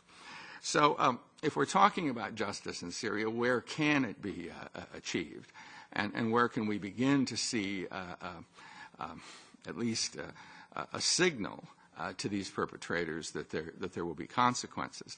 And that really comes to this issue of judgments, prosecutions in third countries, the things that Mateos was talking about here, that Amnesty has advocated. And I know I don't want to get into kind of a law review lecture, but just to make sure that we've got our terms right and what's the basis for jurisdiction, and then what's sort of historically happened in these areas. And then we can talk about what's happening in Syria as to each of these cases. Let me just run through them quickly. In terms of criminal jurisdiction, the ability of a criminal justice system to go out and arrest people and try them and imprison them if they're found guilty. We've got different flavors of jurisdiction, or compétence, as it would be in French. The first, most famously, is territorial jurisdiction. Kill somebody in Brussels, the Belgian authorities have jurisdiction over the case. That's obviously not going to work in Syria, because the government of Syria doesn't want to hold itself or its agents to account. There is active personality jurisdiction. That's when somebody that's the citizen of one of your countries goes out and commits a crime elsewhere. That obviously doesn't do us any good in the Syrian context, because the people that are working for Syria aren't going to be prosecuted by it. Sometimes that's relevant to the ICC, because it has jurisdiction, for instance, over some crimes in Iraq, if it can be alleged that they were committed, say, by British citizens there who were citizens of an ICC member's country. But that doesn't do us any good at all in the context of Syria. Then we have so-called passive personality jurisdiction. The best example of that we have in our world today, though we're still waiting to see the cases, but it's, of course, a massive investigation involving several countries, was the famous shooting down of MH17 in July of 2014. The majority of the victims on that Malaysian airliner were Dutch. There's a joint investigative team under EU regulations headed by the Dutch, but also with Belgium and Ukraine and Malaysia and Australia participation. But the basic word there is that the prosecutions will happen in the Netherlands, which has jurisdiction under its own law, because if you commit a crime against a Dutch person anywhere in the world, the Dutch courts have jurisdiction. And that's usually the rule in most countries. That gives us something useful in the Syrian context, because when we have cases like I mean, the most famous that's now finally getting some attention is the attack on journalists, to which, according to the evidence that was developed by San Francisco-based CJA, Center for Justice and Accountability, not the same as CIJA, though they work together. You had the intentional attack on the Journalist Center in Bab el-Amr in February of 2012 that killed the famous journalist Marie Colvin, and who was an American citizen, and her French photographer Remy Ochlik. And that actually gives criminal jurisdiction over that murder to French authorities and to authorities in the United States. Now, building that case is difficult, and I think actions are occurring in both criminal justice systems, though we don't know that until actually charges are filed. I think it's relatively actively being pursued by a French investigative magistrate. But in the meantime, because under American law, you can sue certain states, who are called state sponsors of terrorism, for crimes committed by their agents. There has been a lawsuit filed in the United States against Syria on behalf of Marie Colvin, which it was possible to serve the Syrian state through their Czech agent, and that case will soon, within the next few months, next few weeks actually, come to trial in the United States, a $300 million civil case that will actually be tried to a jury, even though the Syrian government has defaulted in that case. But that kind of case gives the opportunity to prosecute, as I say, the people involved. Now, according to the evidence, that was not a journalist in the crossfire situation. That was a situation in which intense efforts were made to locate the journalist and to kill them, and to kill her in particular, because she'd had a very devastating report to the regime on Christian Amanpour just 2 days earlier. And, of course, as we know from information in the CIJA files, that the people that were being to be subjected to sort of the first arrest, and I know many of them that went, some who've, like our friend, several friends that I know who were involved in journalistic things who went into prison and were fortunate to get out after horrible torture, but that their real focus was in killing journalists because they were slandering Syria in the foreign press. And there's evidence that this was an intentional hit of her, not just getting killed in the crossfire, but a murder. So we'll see how that case pursues. Now, of course, from a Syrian standpoint, prosecuting other people, prosecuting because of crimes against other people isn't, to my mind, as satisfying as prosecuting the crimes against Syrians. But that's a possibility. Another example of that is the Spanish case, where, because of information in the Caesar photos, we have a sister who had been a Spanish citizen for 20 years, who was very close to her brother, doesn't know what happens to him for 2 years, then sees his picture in the Caesar files. And she contacts the organization and says she wants to pursue it. She begins a case as a private prosecutor in Spain, saying that as a family member of a disappeared one, she's a victim, and as such, the Spanish courts have jurisdiction. That we'll get to in a moment, some of the limitations that have occurred in Spain and Germany on universal jurisdiction that have made that a little more difficult. That question is being contested by the current Spanish government.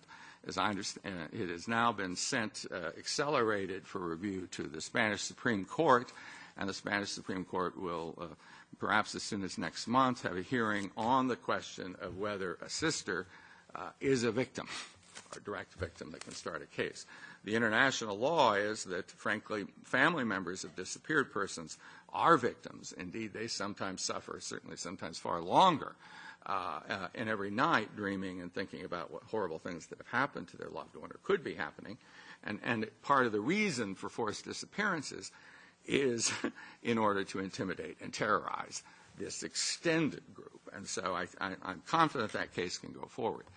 The advantage of a passive personality case, I should note, though this is also a disadvantage, is that it does permit the prosecutor in the foreign state to reach to a very high level. It's not limited by who's present in country. So you can prosecute Mahar Assad, the head of the 4th Armored Division, who is, according to the Marie Colvin evidence, directly implicated in the hit. You can prosecute Ali Mamluk in the Spanish case, the head of the National Security Bureau, who is in charge of this whole apparatus of death and torture, et cetera. So you've got that ability to reach to that high level. You can't prosecute a foreign chief of state, sorry to say, because of the 2002 case at the International Court of Justice that says you can't prosecute a sitting head of state or sitting foreign minister. You can prosecute them after they leave office. But you can certainly go to the level of the vice president or to the level of people like the head of the National Security Bureau. So those cases are potentially out there. Then we get to the issue of universal jurisdiction. And that's the idea that some crimes are just so serious, like piracy was in olden days, though it's been like that occasionally recently, that every country has jurisdiction, no matter whether it's their boats, their citizens, their territory, whatever. If you got an opportunity to go after it, you go after it. And the idea of pure universal jurisdiction certainly applies for the crime of torture and does under the Convention Against Torture ratified around the world, including by Syria. The convention came to us in the early 1980s. There is that basis, though most countries don't legislate to use full universal jurisdiction.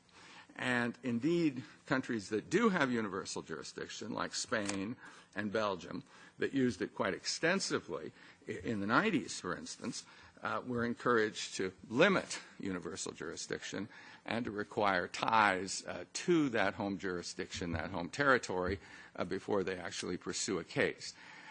Some countries didn't change their law. Germany didn't change its law. It can still do universal jurisdictions anywhere, but their federal prosecutor has to decide that the case is really in German interests. There are lots of witnesses in Germany, lots of impact in Germany, and certainly that applies in the case of the crimes of Syria, because it's the atrocities in Syria that have sent hundreds of thousands of people to Europe, where Germany has been the most welcoming country, the most impacted by it, and where, of course, there are a lot of victims. So Germany can still do that. In the other cases, in Spain, for instance, it's been narrowed, but often these cases are permitted, and they're almost universally permitted if the perp is present in your country. And, of course, that's to the largest extent and I've been involved with Mateos's group since its founding more than a decade ago, the focus of the European network is on perps that show up in your country. Now, often there are perps from the old days. Sometimes they're even Nazis. We got those. But more often, they're people from Rwanda. And they've gotten away, and now because of all the work that's been done, you realize that guy's not a victim, he's a victimizer, and those cases are prosecuted. That's also happening now in Liberia. There are 4 cases going to trial in Europe on Liberia. I love Liberian cases because I prosecuted Charles Taylor for the crimes in Sierra Leone. We have one in Philadelphia last November. We've got Agnes Taylor, Charles Taylor's wife, coming to trial in the Bailey in London for the crimes she committed in Liberia in the 1990s. We've got Martina Johnson coming to trial in Belgium for the crimes she committed around Monrovia in 91 and 92 and 93. We've got another warlord coming to trial in Switzerland. These are actually getting to be a relatively higher level kind of perpetrators, which is better than many of these universal jurisdiction cases that are based on presence, which are relatively low-level people. Anyway, we can talk about what's needed in this particular area. The Germans are pursuing cases and have said so on the Caesar photos. They've had victims such as Sammy himself, such as some of the survivors of these crimes, like Mazen Darwish, who was a journalist who was attacked and then imprisoned and tortured for 4 years. They have, and some people who were survivors of those who died in the prisons. They're now analyzing the Caesar photos, the original hard drive that Sammy brought out of the country. As I understand, the analysis is coming in that it's like our FBI determined earlier, that there's no There's no photoshopping, as Assad has said. These are real people and real events. There's no artifices, no artificial creations, no amalgamation of more than one image taken at a different second in time. So, but that analysis is continuing, and I hope that in the German case we'll soon have some high-level arrest warrants, which they can do under their system of people like Ali Mamluk. And it would have been wonderful, if we would have had an arrest warrant out for Ali Mamluk when he went to Italy in January. Which reminds me that one of the things, of course, we always say, justice is better when it's close to the victims, and I know, as Allison asked earlier, there's a real importance of having these trials, communication between the country where the crimes are committed and the trials, and that there would be outreach like there was in the Habre case recently in Senegal, which was essentially a universal jurisdiction case because he'd come there from being dictator in Chad in the 1980s. But these cases do have an impact beyond even the third country. You can only look at like the Habre case, which because of Belgium taking that case and then suing and saying to Senegal either prosecute or extradite him, that had an impact. When Pinochet was arrested in the United Kingdom, that certainly had an impact eventually with the decision of the British House of Lords that he could be extradited to Chile, extradited to Spain to stand trial. He was eventually sent to Chile, but then Chile began to do proceedings, which they hadn't done beforehand. Rios Montt, who just recently left the world of the living, but had been prosecuted in Spain, but that helped motivate Guatemalan authorities to prosecute him, eventually convict him at first instance for the crime of genocide, though that was in legal proceedings to set it aside or to retry it at the time of his death. Even a recent case in the United States of Colonel Montano for crimes in El Salvador.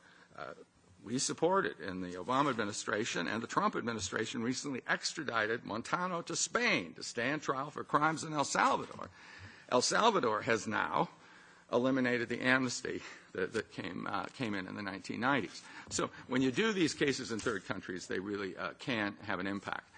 The important thing, I think, however, and I'll yield on to Catherine, who can talk about things like what the IIM is doing.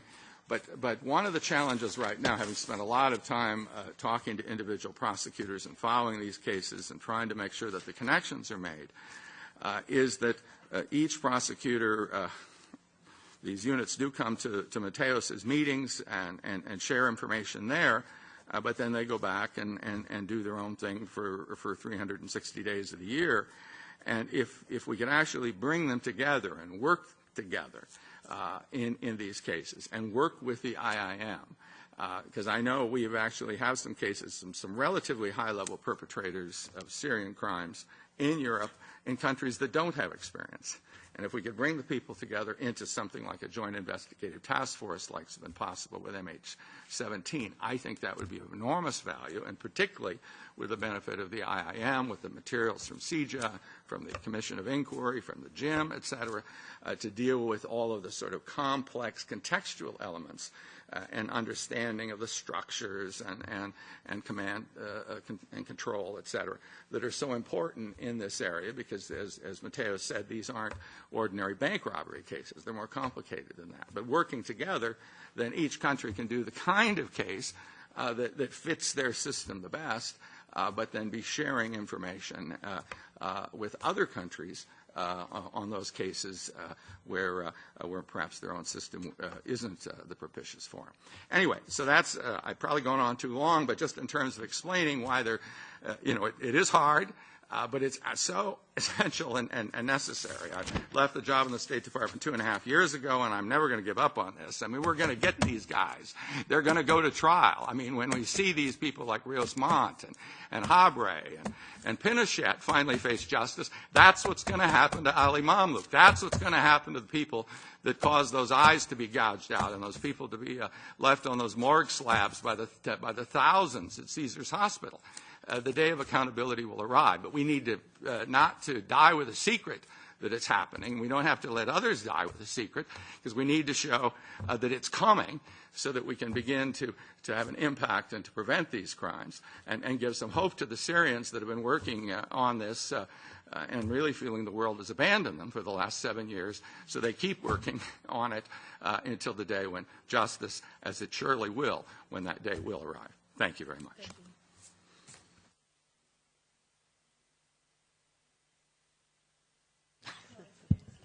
Thank you, Maritje. And I really wish to add my thanks for this invitation. I'm going to explore with you some of the legal and political frameworks for accountability, and obviously focus on the one that the General Assembly created. But I'd like just to remind us that continuous reporting of violations from all sides, from many sides, I'm talking about recent ones, including most recent allegations on the use of chemical weapons in Douma, are to us a stark reminder that we need to fight for the crimes committed in Syria, and we need to ensure justice for victims. Syria at the moment is a living crime scene. It's not about the past only, it's continuing, and this is making, I don't have the energy that Stephen has just shown us, but I do, in fact, yes, have the energy of conducting this work to an end that will bring justice. So what is it about that the General Assembly gave us, put in our hand? The title of the mechanism, you are familiar with it, this international, impartial and independent mechanism, is indeed to assist in the investigation and prosecution of persons responsible for the most serious international crimes or crimes under international law committed in Syria since March 2011. And as you know, in spite of extensive documentation and reporting of violations, some of which may amount to war crimes, crime against humanity, or even something, genocide, in spite of the terrible harms inflicted to the victims, political deadlocks have rolled out many of the obvious solutions for accountability for these crimes. The limits of our mandate, we're not a court, we're not a prosecutor office per se, stem from these political realities, and the Security Council's failure to refer the situation in Syria to the International Criminal Court or to create an ad hoc tribunal. Nevertheless, I believe that the creation of the mechanism is a demonstration of the international community's will to ensure that crimes committed in Syria do not go unpunished. And in my view, it's a crucial step towards ensuring accountability for these crimes. Why do I think that? I'd like to remind you that in creating the mechanism, the General Assembly emphasized the importance of ensuring credible but also comprehensive accountability for international crimes as part of any process, any political process to end the crisis in Syria. This is extremely important, particularly in preparing for the upcoming conference at the end of this month in Brussels. The mechanism's unique status, which has been defined by some as quasi-prosecutorial, affords in fact many opportunities to develop initiatives, to develop innovative approaches to international justice. By coordinating with national prosecution, as we've heard, by coordinating with the civil society and other international actors, the mechanism can promote an integrated accountability strategy for Syria that recognizes the combined role of multiple jurisdictions in fighting impunity, and that can ensure that preparatory work has already been done once additional pathways open up. That's really what we're meant to achieve, but not in isolation, not starting from scratch, but rather building on the work that we have heard of from Lynn, from others that I see in this room that have been documenting and also analyzing the situation in Syria. So as you know, the mechanism is not a court with jurisdiction. It will not issue indictments, prosecute cases, or render judgment. Instead, it will carry out essential preparatory work grounded in criminal law methodologies to advance criminal justice process in available jurisdiction. Currently, as we know, these are national courts that can exercise jurisdiction, and Stephen has facilitated my task in giving us an example of what that means over certain crimes committed in Syria. Not all of them, obviously, but some of them, and these are important cases to test the sufficiency of the evidence, to lay out a number of lower-level cases to start off, and that's what any international court does or tribunal does when it gets jurisdiction to try international crimes. So that's not nothing. That's meaning a lot to victims, and that's actually extremely useful to the accountability process per se. And we, as you will see, can, with the AAA innovative mandate, in fact, focus part of our efforts into supporting these national justice efforts. However, in the future, we obviously hope that an ad hoc tribunal on Syria might be established, or that the ICC could be referred the situation of Syria. We also hope that in the future Syrian courts themselves could take part into that effort for accountability and be in a position to hold fair trials to adjudicate crimes committed in Syria. As you can see, this comprehensive approach is the one that is relevant here, and that's the one that we strive to support at the AAAM. The legal work at the core of our mandate is twofold. It's about collecting, consolidating, preserving, and analyzing evidence of violation, and it's also to prepare files, to build files in order to facilitate and expedite fair and independent criminal proceedings in accordance with international law standard and before national, regional, or international jurisdiction which have or may obtain jurisdiction over these crimes in accordance with international criminal law. I will pause for a second to explore one aspect of this mandate. Each of the various components will actually require a real discussion, but I will insist on one, which is the analysis. Really, we are meant to add a very solid analytical layer to the work that has been done, to the collection of information and evidence that we have been talking about earlier. And this is not just to actually support, to give strength to the file that we are to build. It's not just to establish the material elements of specific crimes and forms of liability. It's not just to establish what Mateusz was referring to, the chapeau requirement to establish a crime, a war crime or crime against humanity, or even a genocide in some instances.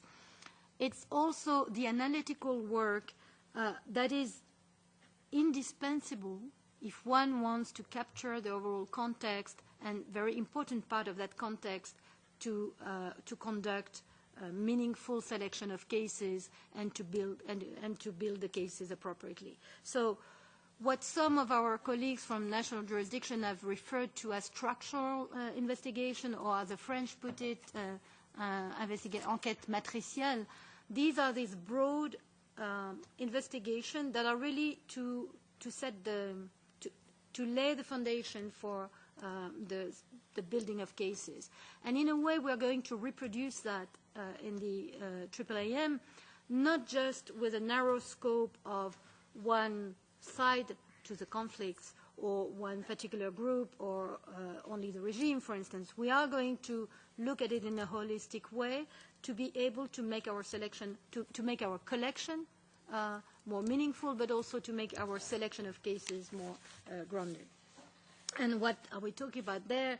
It's about the analysis that is required to map overarching crime patterns, to identify the structures of powers within the regime, but also within other parties to the conflicts, to identify the relevant actors within and outside these structures, those who play a significant role in the commission of crimes, and more generally, of course, the broader context, the historical, cultural, societal context that are indispensable if you want to conduct investigation of international crimes in a reasoned way.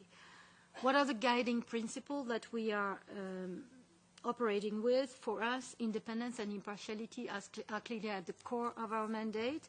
We do not act on instructions from any entity in performing our work, and some have still to be convinced of that, but this is what we are going to demonstrate, I'm telling you. In building our evidence collection, we are not influenced by the presumed or known wishes or interest of any external actor, and this won't be the case, either when exercising our discretion to collect information or to select the cases that we build. We will not import the conclusion drawn by other bodies, and that's particularly important to show our independence, but also because those other bodies often do not use a criminal law standard. But even in terms of independence, we will have to reach our own conclusion. So getting access to the underlying material that NGOs, states, COI, and other bodies, Jim was mentioned earlier, getting access to this underlying material is key in our work. Impartiality, how do we demonstrate that, and what does it mean in our context? The mechanism will not apply any bias against or in favor of any particular state, group, or individual. We are already proactively seeking to obtain information and evidence of crimes committed in Syria from all the relevant sources, regardless of their affiliation or views on the Syrian situation. And our selection of cases obviously will reflect the fact that allegations of crimes to date concern all actors involved in the conflicts and of effective victims of all sides. It's particularly important that the victims have faith in that neutrality, that impartiality, and come along in bringing their evidence. Among our approaches, I have no time here to enter into any details, but we'll find more about each of those in our first report to the General Assembly, which, as Marietje was mentioning, is now public. We recognize the important role of civil society actors, including the Syrian civil society, obviously, in accountability processes. It's not just as providers of documentation, it's also as having the capacity to demonstrate and to illustrate what the context I was talking about is. It's also about being able to pass on messages about the role of the AAAM. So really building that relationship was important. We are committed to adopting a victim-centered approach, and our next report will probably tell you more about what that means concretely. Developing effective approaches with regard to sexual and gender-based crimes and crimes against children. If you're not looking for it, you don't see it. So it's really an important approach, not just having experts in your team on those matters, but also having a leadership at the AAAM that is committed to do exactly that.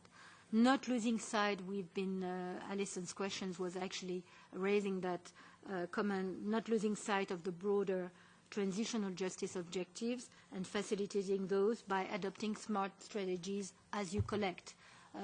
I will give you one example, the situation of missing persons. As part of the voluminous information we receive, there is a lot of valuable information about missing person in this documentation. If we don't tag it or code it at the time we receive it, it becomes almost, I'm not saying impossible to retrieve, but it will require an enormous amount of work while we tag the material and we code it, and I'm saying we, I'm speaking of the analyst within my team obviously, but that's easily done. It doesn't add a lot of time to your work if you do it from the outset. So a brief update on key activities, and you will understand from these key activities that supporting national prosecution is clearly at the core of our prioritization at the moment. So we've started to build our multidisciplinary team. You will find more detail about that in our reports, but I can tell you already that we have investigators, analysts, prosecutors, that is lawyers, within the team with prosecutorial experience, domestic and international, e-discovery officers, and other information technology specialists. We have already Arabic speakers, but we need to embed more in each of these categories as possible. And also we seek to, based on experience we heard from other entities, we seek to embed more Arabic-speaking assistant to our analysts, because we believe that there is a great potential there to maximize the work that we are doing. We are obviously building a secure evidence collection. That's at the core and one of the first steps we were asked to take. That includes adopting a broad approach to our evidence collection, because we want to be able to not just build our cases, but inform this quest about the context that I was referring earlier, and also be able to support national prosecution in their ongoing cases and future cases. And supporting them doesn't only mean giving them actual information of evidence or sharing that with them. It can mean facilitating contact with witnesses. It can mean sharing the contextual analysis that I was talking about before. Mateusz put very clearly the fact that while some national jurisdictions have the capacity to do that work and we can supplement their work, others don't have the capacity to do that, and they will, if they can actually build on our work in this area, they will facilitate the prosecutions. At the moment, a number of national jurisdictions decide to go with the terrorist charges because it's easier, because you don't have to prove the nexus to conflicts, you don't have to prove the widespread or systematic, that your conduct was part of widespread or systematic attacks. So here we believe that we can add and support. We have shared a contributor survey with a large number of documentation entities involved in documentation, including a number of Syrian NGOs. But beyond that, this contributor survey is actually informing us, at least the response we will receive, and we have received some already, on the type of data, but also the content of data. And this is critical as we want to, as I said, adopt an ordinate mode of collection and not just take stock of everything we can and then think about how to actually process it. The evidence collection that we are building is really relying on high-level technology. We are still in the procurement of an important part of it, and as we can't wait for that because we had a really urgent need to be able to receive materials, we have also acquired material that in a safe way allows us at the moment to store electronic evidence and information, but we are in the final stages of procurement to have a more comprehensive and sophisticated means of processing, storing, preserving, and processing the evidence in question. And of course, as you will imagine, data protection and information security are key priorities for the IIIM. Engagement with stakeholders, really, it's multifold, but I will start with the civil society. We have made a priority of engaging with Syrian civil society because of what we heard today, because of this disillusion on one hand and wish to be able to hope for something concrete about accountability. So there was no, in my view, no option to just starting engaging from the outset. We have established a platform of engagement with a number of civil society actors, 27 of them. This is a drop in the ocean when you compare it to the huge number of entities involved, but it has helped us, this platform that we referred to as the Lausanne platform, it has helped us agreeing on the principle that should guide our cooperation, our mutual cooperation. We have now signed a protocol of that cooperation in Lausanne on the 3rd of April, and this will be the principle that we invite other NGOs willing to support the work of the IIIM and share information to use as a basis for such cooperation. We have, and as I said, we will in the near future engage more broadly with victims' communities, which are in part slightly different, with a lot of outreach, which we are conscious is absolutely needed. We have started meeting with some of these groups in the region. We started with a meeting in Gaziantep, facilitated by No Peace Without Justice. We are going to continue and probably try to reach other regions, other countries where a number of refugees are. But we also invite the NGOs that are willing to support our work to respond. They have received the surveys to respond to this survey. We have now finally signed a memorandum of understanding with the Commission of Inquiry, and it means that on the basis of that memorandum, we have been able to access about, I would say, 90% of their data electronically, and another 9%, I'm told, is coming its way in hard copy forms due to reductions that had to be made and precautions taken by the Commission. This is important because while we are aware that a large amount of the data are information and potentially lead information, we also expect that this information is going to play an important role as we build the crime basis to identify the relevant evidence. We have also engaged with other entities. We have received materials from CIJA, and we are cooperating with CIJA and will continue to do it. I would say the strength of the mechanism is probably its capacity to be not just a repository of relevant material, but also a place, as I said earlier, where analysis is taking place. But what will give the strength of our cases is the possibility of not just authenticating materials, but also corroborating it, and taking it from various sources is probably what will make the cases stronger, and also the appearance of impartiality and independence more solid. I have spoken of, in many instances, of our relationship with the War Crimes Unit. I will just add that we take extremely seriously this aspect of the work. We have developed, in our discussion with them, we have started understanding what evidentiary angles they expect us to be able to assist with, and also what kind of analytical material we can provide. And we are pleased that our request to be able to designate a contact point, to attend the Eurojust network that Mateusz was presenting has now been accepted, and we will be able in May to attend the next, the upcoming meeting. This is an important point of contact, but obviously direct contact with the National War Crimes Unit is also important, and we have started that extensively since I was appointed. I will probably stop there because I see that there are many other,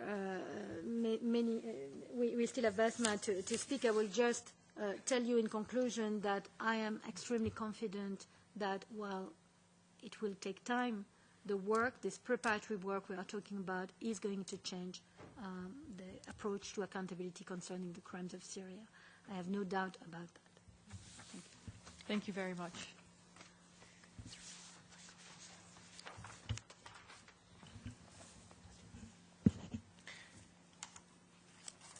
I want to thank you, first of all, really wholeheartedly, because this is a very timely session.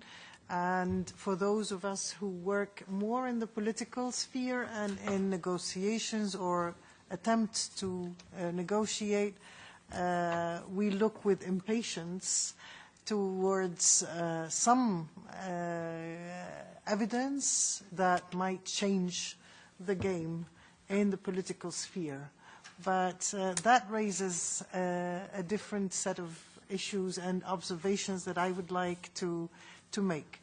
First of all, I think both speakers, Catherine and Ambassador Rapp, have ended on a note of confidence, if not hope, but certainly confidence that there will be a time when accountability when impunity will end and accountability will prevail.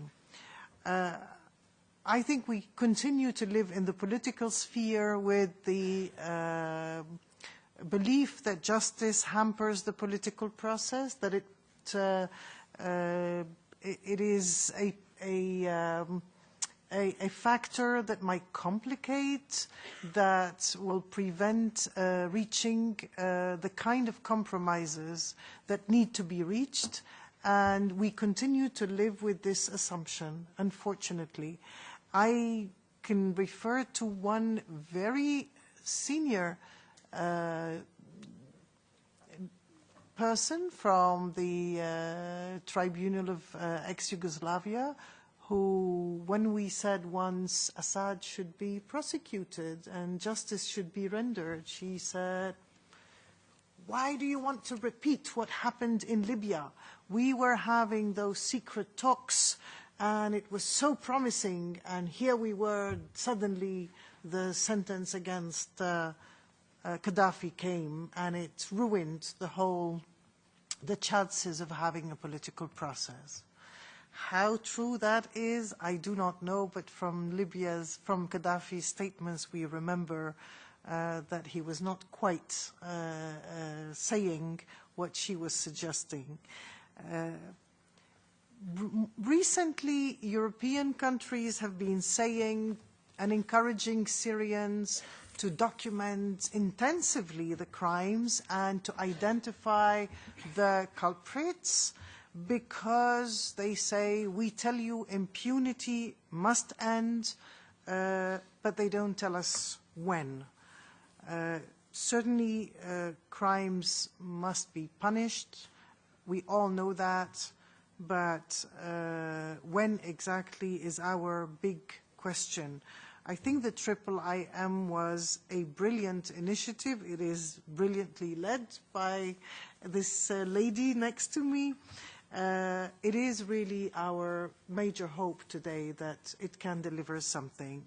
But I think Catherine Marchiuel alluded to the political difficulties that lead to deadlock, and I will refer to the U.S. ambassador to the UN, Nikki Haley, yesterday saying, we created the IIIM, but Russia killed it after it was created and is preventing it from working. I think we can say that very confidently that, in fact, justice, if discussed and presented and activated now, is going to help the political process and not hamper it. And I will say, from my experience with the negotiation process, it is called a negotiation process, but you all know there is no negotiation happening.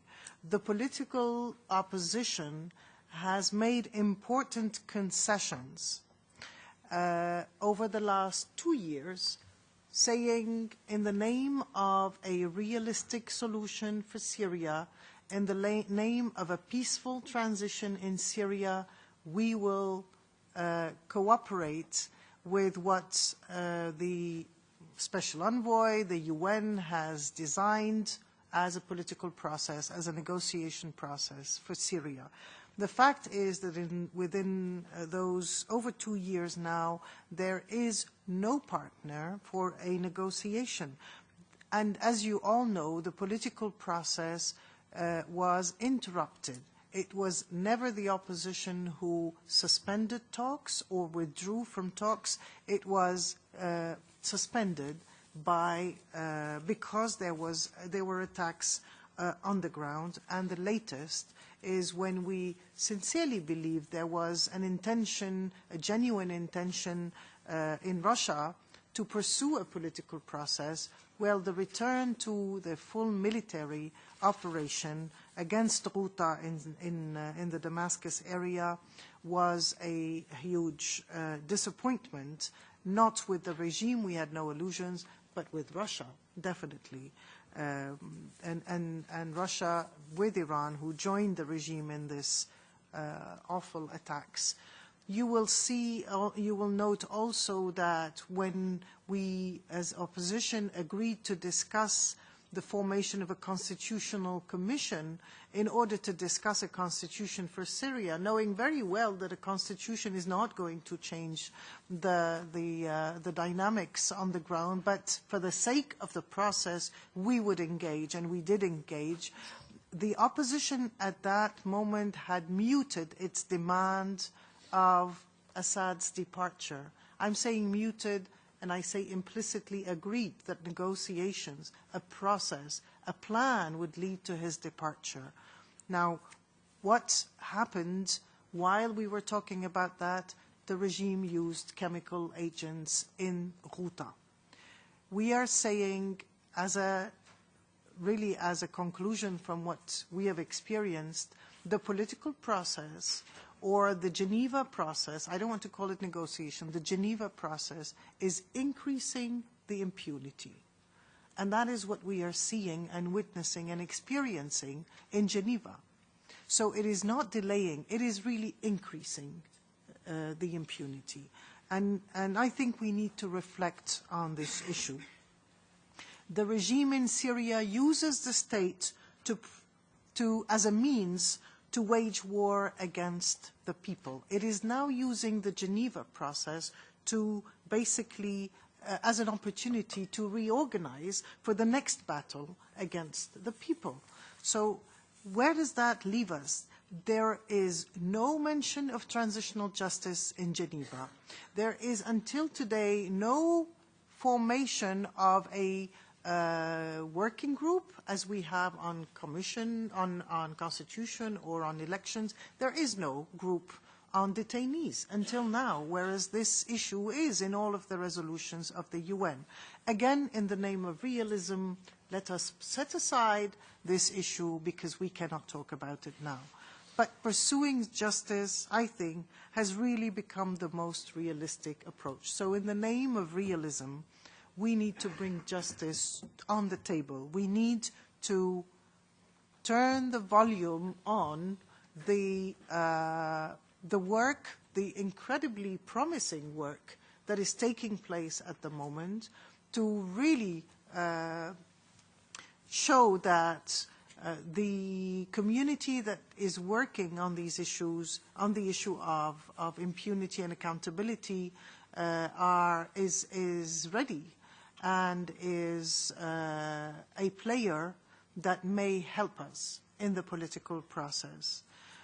We need, and I think Marietje Schaake mentioned that herself, Russia needs to be targeted in this. Who is blocking? Why is the regime getting away with everything? The targeting of Russia and Iran is never on the table. And when there are attempts, and I will say there was an interesting attempt by Iranians, an Iranian opposition, who tried to start a legal argument against Iranian presence in Syria as an occupation force, as responsible for the crimes with the regime being an occupation force and so on. Nobody encouraged this. And the movement has died away, I think, as far as I know. Now, while I work in politics, we look to jurists as having the ability to pursue an alternative path that might serve the political process. But the jurists themselves have been telling us that 70% of their work is of a political and a diplomatic nature. And this tells us that us as political players, but not Syrians, maybe more the other politicians, have a responsibility here. It is the political decisions that are going to count, and they cannot be replaced with judicial approaches alone. So I think the work of the IIIM, the work that a prominent diplomat, as Ambassador Stephen Rapp, is conducting is exactly that. It is about politics. I have heard and do not know enough, and maybe this is a question to my co-panelists here, that there could be work on a special tribunal for Syria. I know that this has been explored several times.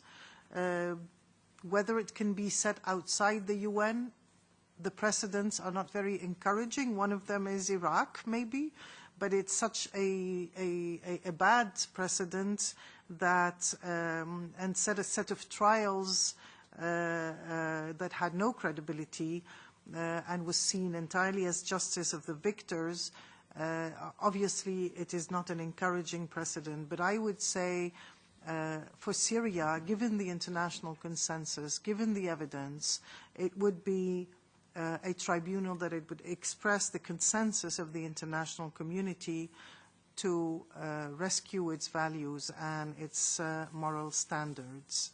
I want to leave it at that because I think I wanted to bring in the political dimension here in preparation for this conference, and I know this date was not chosen by coincidence. The presence of a community in this room should have been heard by a larger number of politicians from the Commission, from the External Action Service, and from parliamentarians. But certainly the discussion that was initially planned as a conference for reconstruction in Syria, I think the word that some transitional justice experts use for reconstitutive justice, it is to reconstitute Syrian society that matters at this stage, and it is through justice and this political support for the justice process. Thank you. Thank you all very much for such elaborate and very complimentary views on really how to go about this, you know, the details, the objectivity, but also the, I think in many ways, painful political reality. And so before I turn to the audience again, I wanted to ask one question, because really, you know, one of the reasons why I thought it was so important to convene this event on this topic of accountability for Syria now, ahead of the Syria conference here in Brussels in a short while, is because I'm convinced that it should be the EU's priority. Now, we've heard a bit about what the EU is and is not doing, but could I ask each of you to very briefly address the one question, if you can, what should the EU be doing that it's not doing now in this context? And if you want a little bit of time to think about it, that's also fine. Then I can turn to the audience first and gather a few questions. You ready to answer? Well, we can go ahead. Yeah, I mean, I just, to keep it brief, I really think, though, of course, I know JIT needs to be asked for by a prosecutor, though I spoke to one yesterday or 2 days ago who said they were quite interested in it. But I think the clear signal that the EU would support, and JITs, Joint Investigative Task Forces, are supported by an instrument within the EU, would support one for Syria for these extraterritorial cases, and would certainly encourage it to be partnered with the IIM. Now, that's not been done before. So far, it's only been individual states, both EU and non-EU, have joined these, as I said, in the case of MH17. And there are about 100 of them, as I understand, that have been stood up. But it would be very important to send that signal that that kind of institution would be something that would receive support. And I think that would certainly encourage the prosecutors to put in their request and to work with Catherine's organization to make it happen. Stephen, you stole my idea because that's really what I intend. No, it's okay. It's what I intend to. One of the messages I intend tomorrow to deliver to the ambassadors, members of the Political and Security Committee here. Indeed, the legal framework that will facilitate and maximize the use of the IIIM's work in support of national prosecution is really needs a framework. The possibility for the mechanism to come as a partner to existing JITs or JITs to be joint investigative teams to be constituted would make a big difference. So if I was to ask one thing, that's what I would ask at this moment, and I would say that for the members of the EU to consider providing their sharing evidence with the mechanism when they have, and also considering our request for victims or witnesses that are willing to testify in trials but will require protection, considering our request to engage with us in having a memorandum of understanding that would allow such support to be in place would be my wish list. Thank you. Basma, something to add? Maybe a question, really. I am Yes. not an expert in these issues, but really to ask if the General Assembly, having established the IIIM, is likely to consider, or can countries go any further in using this procedure within the UN in order to go towards establishing a tribunal? Is this a totally outrageous thought? Why did Russia allow the establishment of the IIIM? What happened for it to do that? And is there any likelihood that it would cooperate further? I don't know. Yeah. So. Let me just jump in because I've dealt with this legal issue for a while. I mean, understand Russia voted against it. They spoke strongly against it. The vote was 105 to 15 with 52 abstentions, and so they lost, and they don't have a veto in the GA. I think you mentioned Nikki Haley in regard to the JIM, which was the Joint Investigative Mechanism on Chemical Weapons. They eventually, when that was watered down, voted for it, but then killed it. Because they could kill it because it had to come up for renewal in the Security Council. But they can't kill the IIM. Now, they sent a note to the Office of Legal Affairs and said, this is ultra-virus. This is illegal under the Charter. And as I understand, the OLA took the position, no, the General Assembly can do this. Now, they may have also argued, well, it's not a court, so it's okay. There is some analysis, and one of my students this last term wrote a very good paper about how the GA could potentially, with the Security Council blocked, sort of using Uniting for Peace, the resolution used back in the time of the Korean War. UN intervention was permitted because Russia had walked out of the Council. Russia came back into the Council, was going to veto its extension. Eventually it was decided that you could go around the Council through the General Assembly. So that would have to be done by a so-called important question, which would take 2/3 vote with abstentions counting as a no. So 105 to 15 and 40, it's not quite there in terms of the number of votes you'd need in the GA. A number of states, including I'm sure the one that I used to be an ambassador for, would have misgivings about the GA doing that kind of thing, and there would of course be a number of states who would say, oh, what might be done next for one of our own members or our own selves, et cetera. So you'd have a little bit of the resistance to the precedent. But it's not impossible. Now, keep in mind, it would then also have a couple deficits because budgets in the UN have, by firm understanding for the last decade at least, are done by unanimity or consensus. You couldn't get it funded like you can the Yugoslavia-Rwanda Tribunal. It would have to be voluntary contributions. Raising $14 million a year for the IIM is tough. The courts have cost a lot more than that. I mean, Sierra Leone hit a high of $36 million, but most of the tribunals ended up costing $150 million or more during their high points. So there would be that challenge in terms of it. Secondly, it wouldn't have Chapter 7 powers because that only comes from the Security Council. And obviously the Security Council with Russia would veto that. So it wouldn't have a mandatory ability to order states to do things. That would be the other disadvantage. Now keep in mind our ad hoc tribunal, our hybrids like Sierra Leone, we didn't have Chapter 7 powers, and we used political strategy, and we got Charles Taylor anyway. So it's possible you can get around without it. And in the end, it was a political strategy that got people like Mladic and Karadzic. It wasn't just the Chapter 7. So, there is that possibility. But lining up 130-some votes in the UN for that would not be easy, given the way people would see it being used elsewhere. But it's something that it could be out there. The best precedent for this, in a strange way, is the Cambodia Court. Because in the case of the Cambodia Court, the Security Council really wasn't very interested in that. And the GA was. Hun Sen at one time said he wanted it, sent a request to the UN, negotiated it with the Office of Legal Affairs. Legal Affairs did not like it, said so, said it shouldn't have a majority of Cambodian judges, it should have assessed contributions, et cetera, and walked away from the negotiations.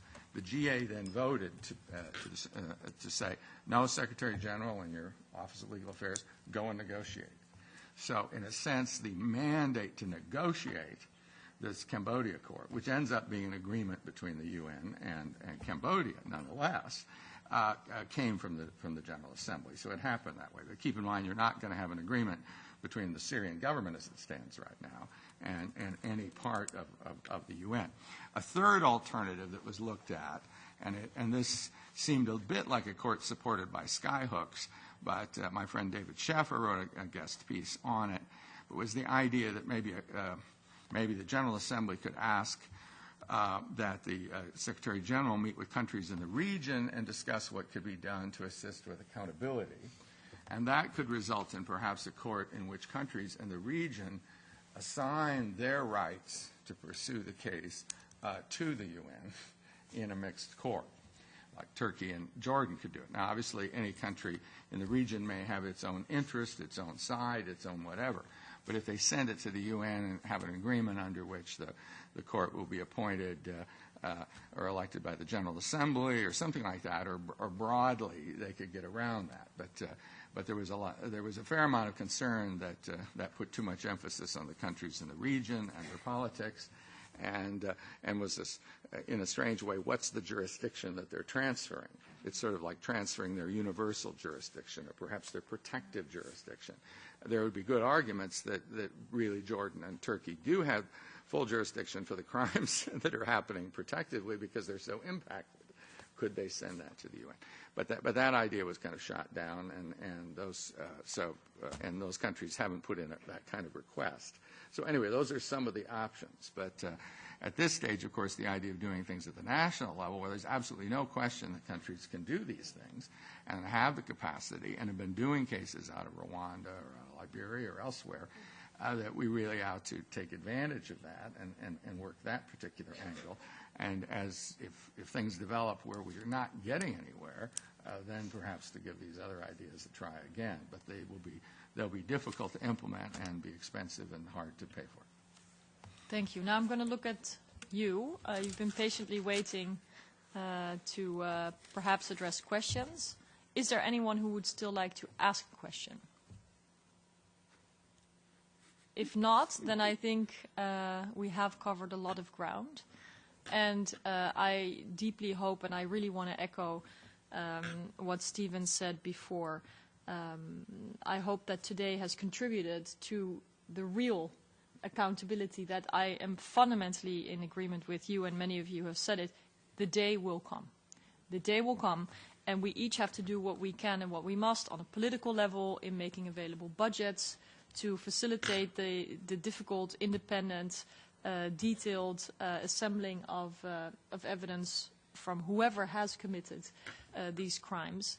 And I think we in the European Union bear special responsibility for many reasons. One, because we owe it to our promise of living up to the rule of law, respecting universal human rights, and believing in accountability. But also because, frankly, I think the EU, as part of the international community, has not done what it could have and should have to prevent more bloodshed in Syria. And in order to, at this moment in time, do the most meaningful thing, I believe focusing on accountability is really the avenue. And it should also not be controversial in Europe. You know, there's a lot that's controversial and difficult about the war in Syria for obvious reasons. And we've seen in the examples of used vetoes by member states, which I referenced, and I think has been very unfortunate. But this is typically a topic that I think should not be controversial and is an opportunity we must seize. And for me, today, beginning with Caesar and Sami, the first two speakers about evidence gathering and the hard work that's being done to coordinate and to prepare, even if the horizon is long, and maybe especially because the horizon is long, leading into a great outline of legal possibilities and avenues, the work of the Triple IM initiative, and the enormous challenges and compromises that the democratic Syrian opposition has to make, have really given me a fuller view of what is at stake and how important it is that we keep pushing and fighting and pushing and fighting, not for ourselves, but for the Syrian people. So with that, I would like to thank you and also everyone who's been looking at the stream. That may also explain why some people have conveniently stayed in their offices and not come over, because we provided the stream to engage as many people as possible, even if they couldn't be here personally. And I will try to continue to implement from where I sit as much as I can to help the broad work that you all are doing. So thanks again, and please join me in thanking the second panel for their excellent contributions.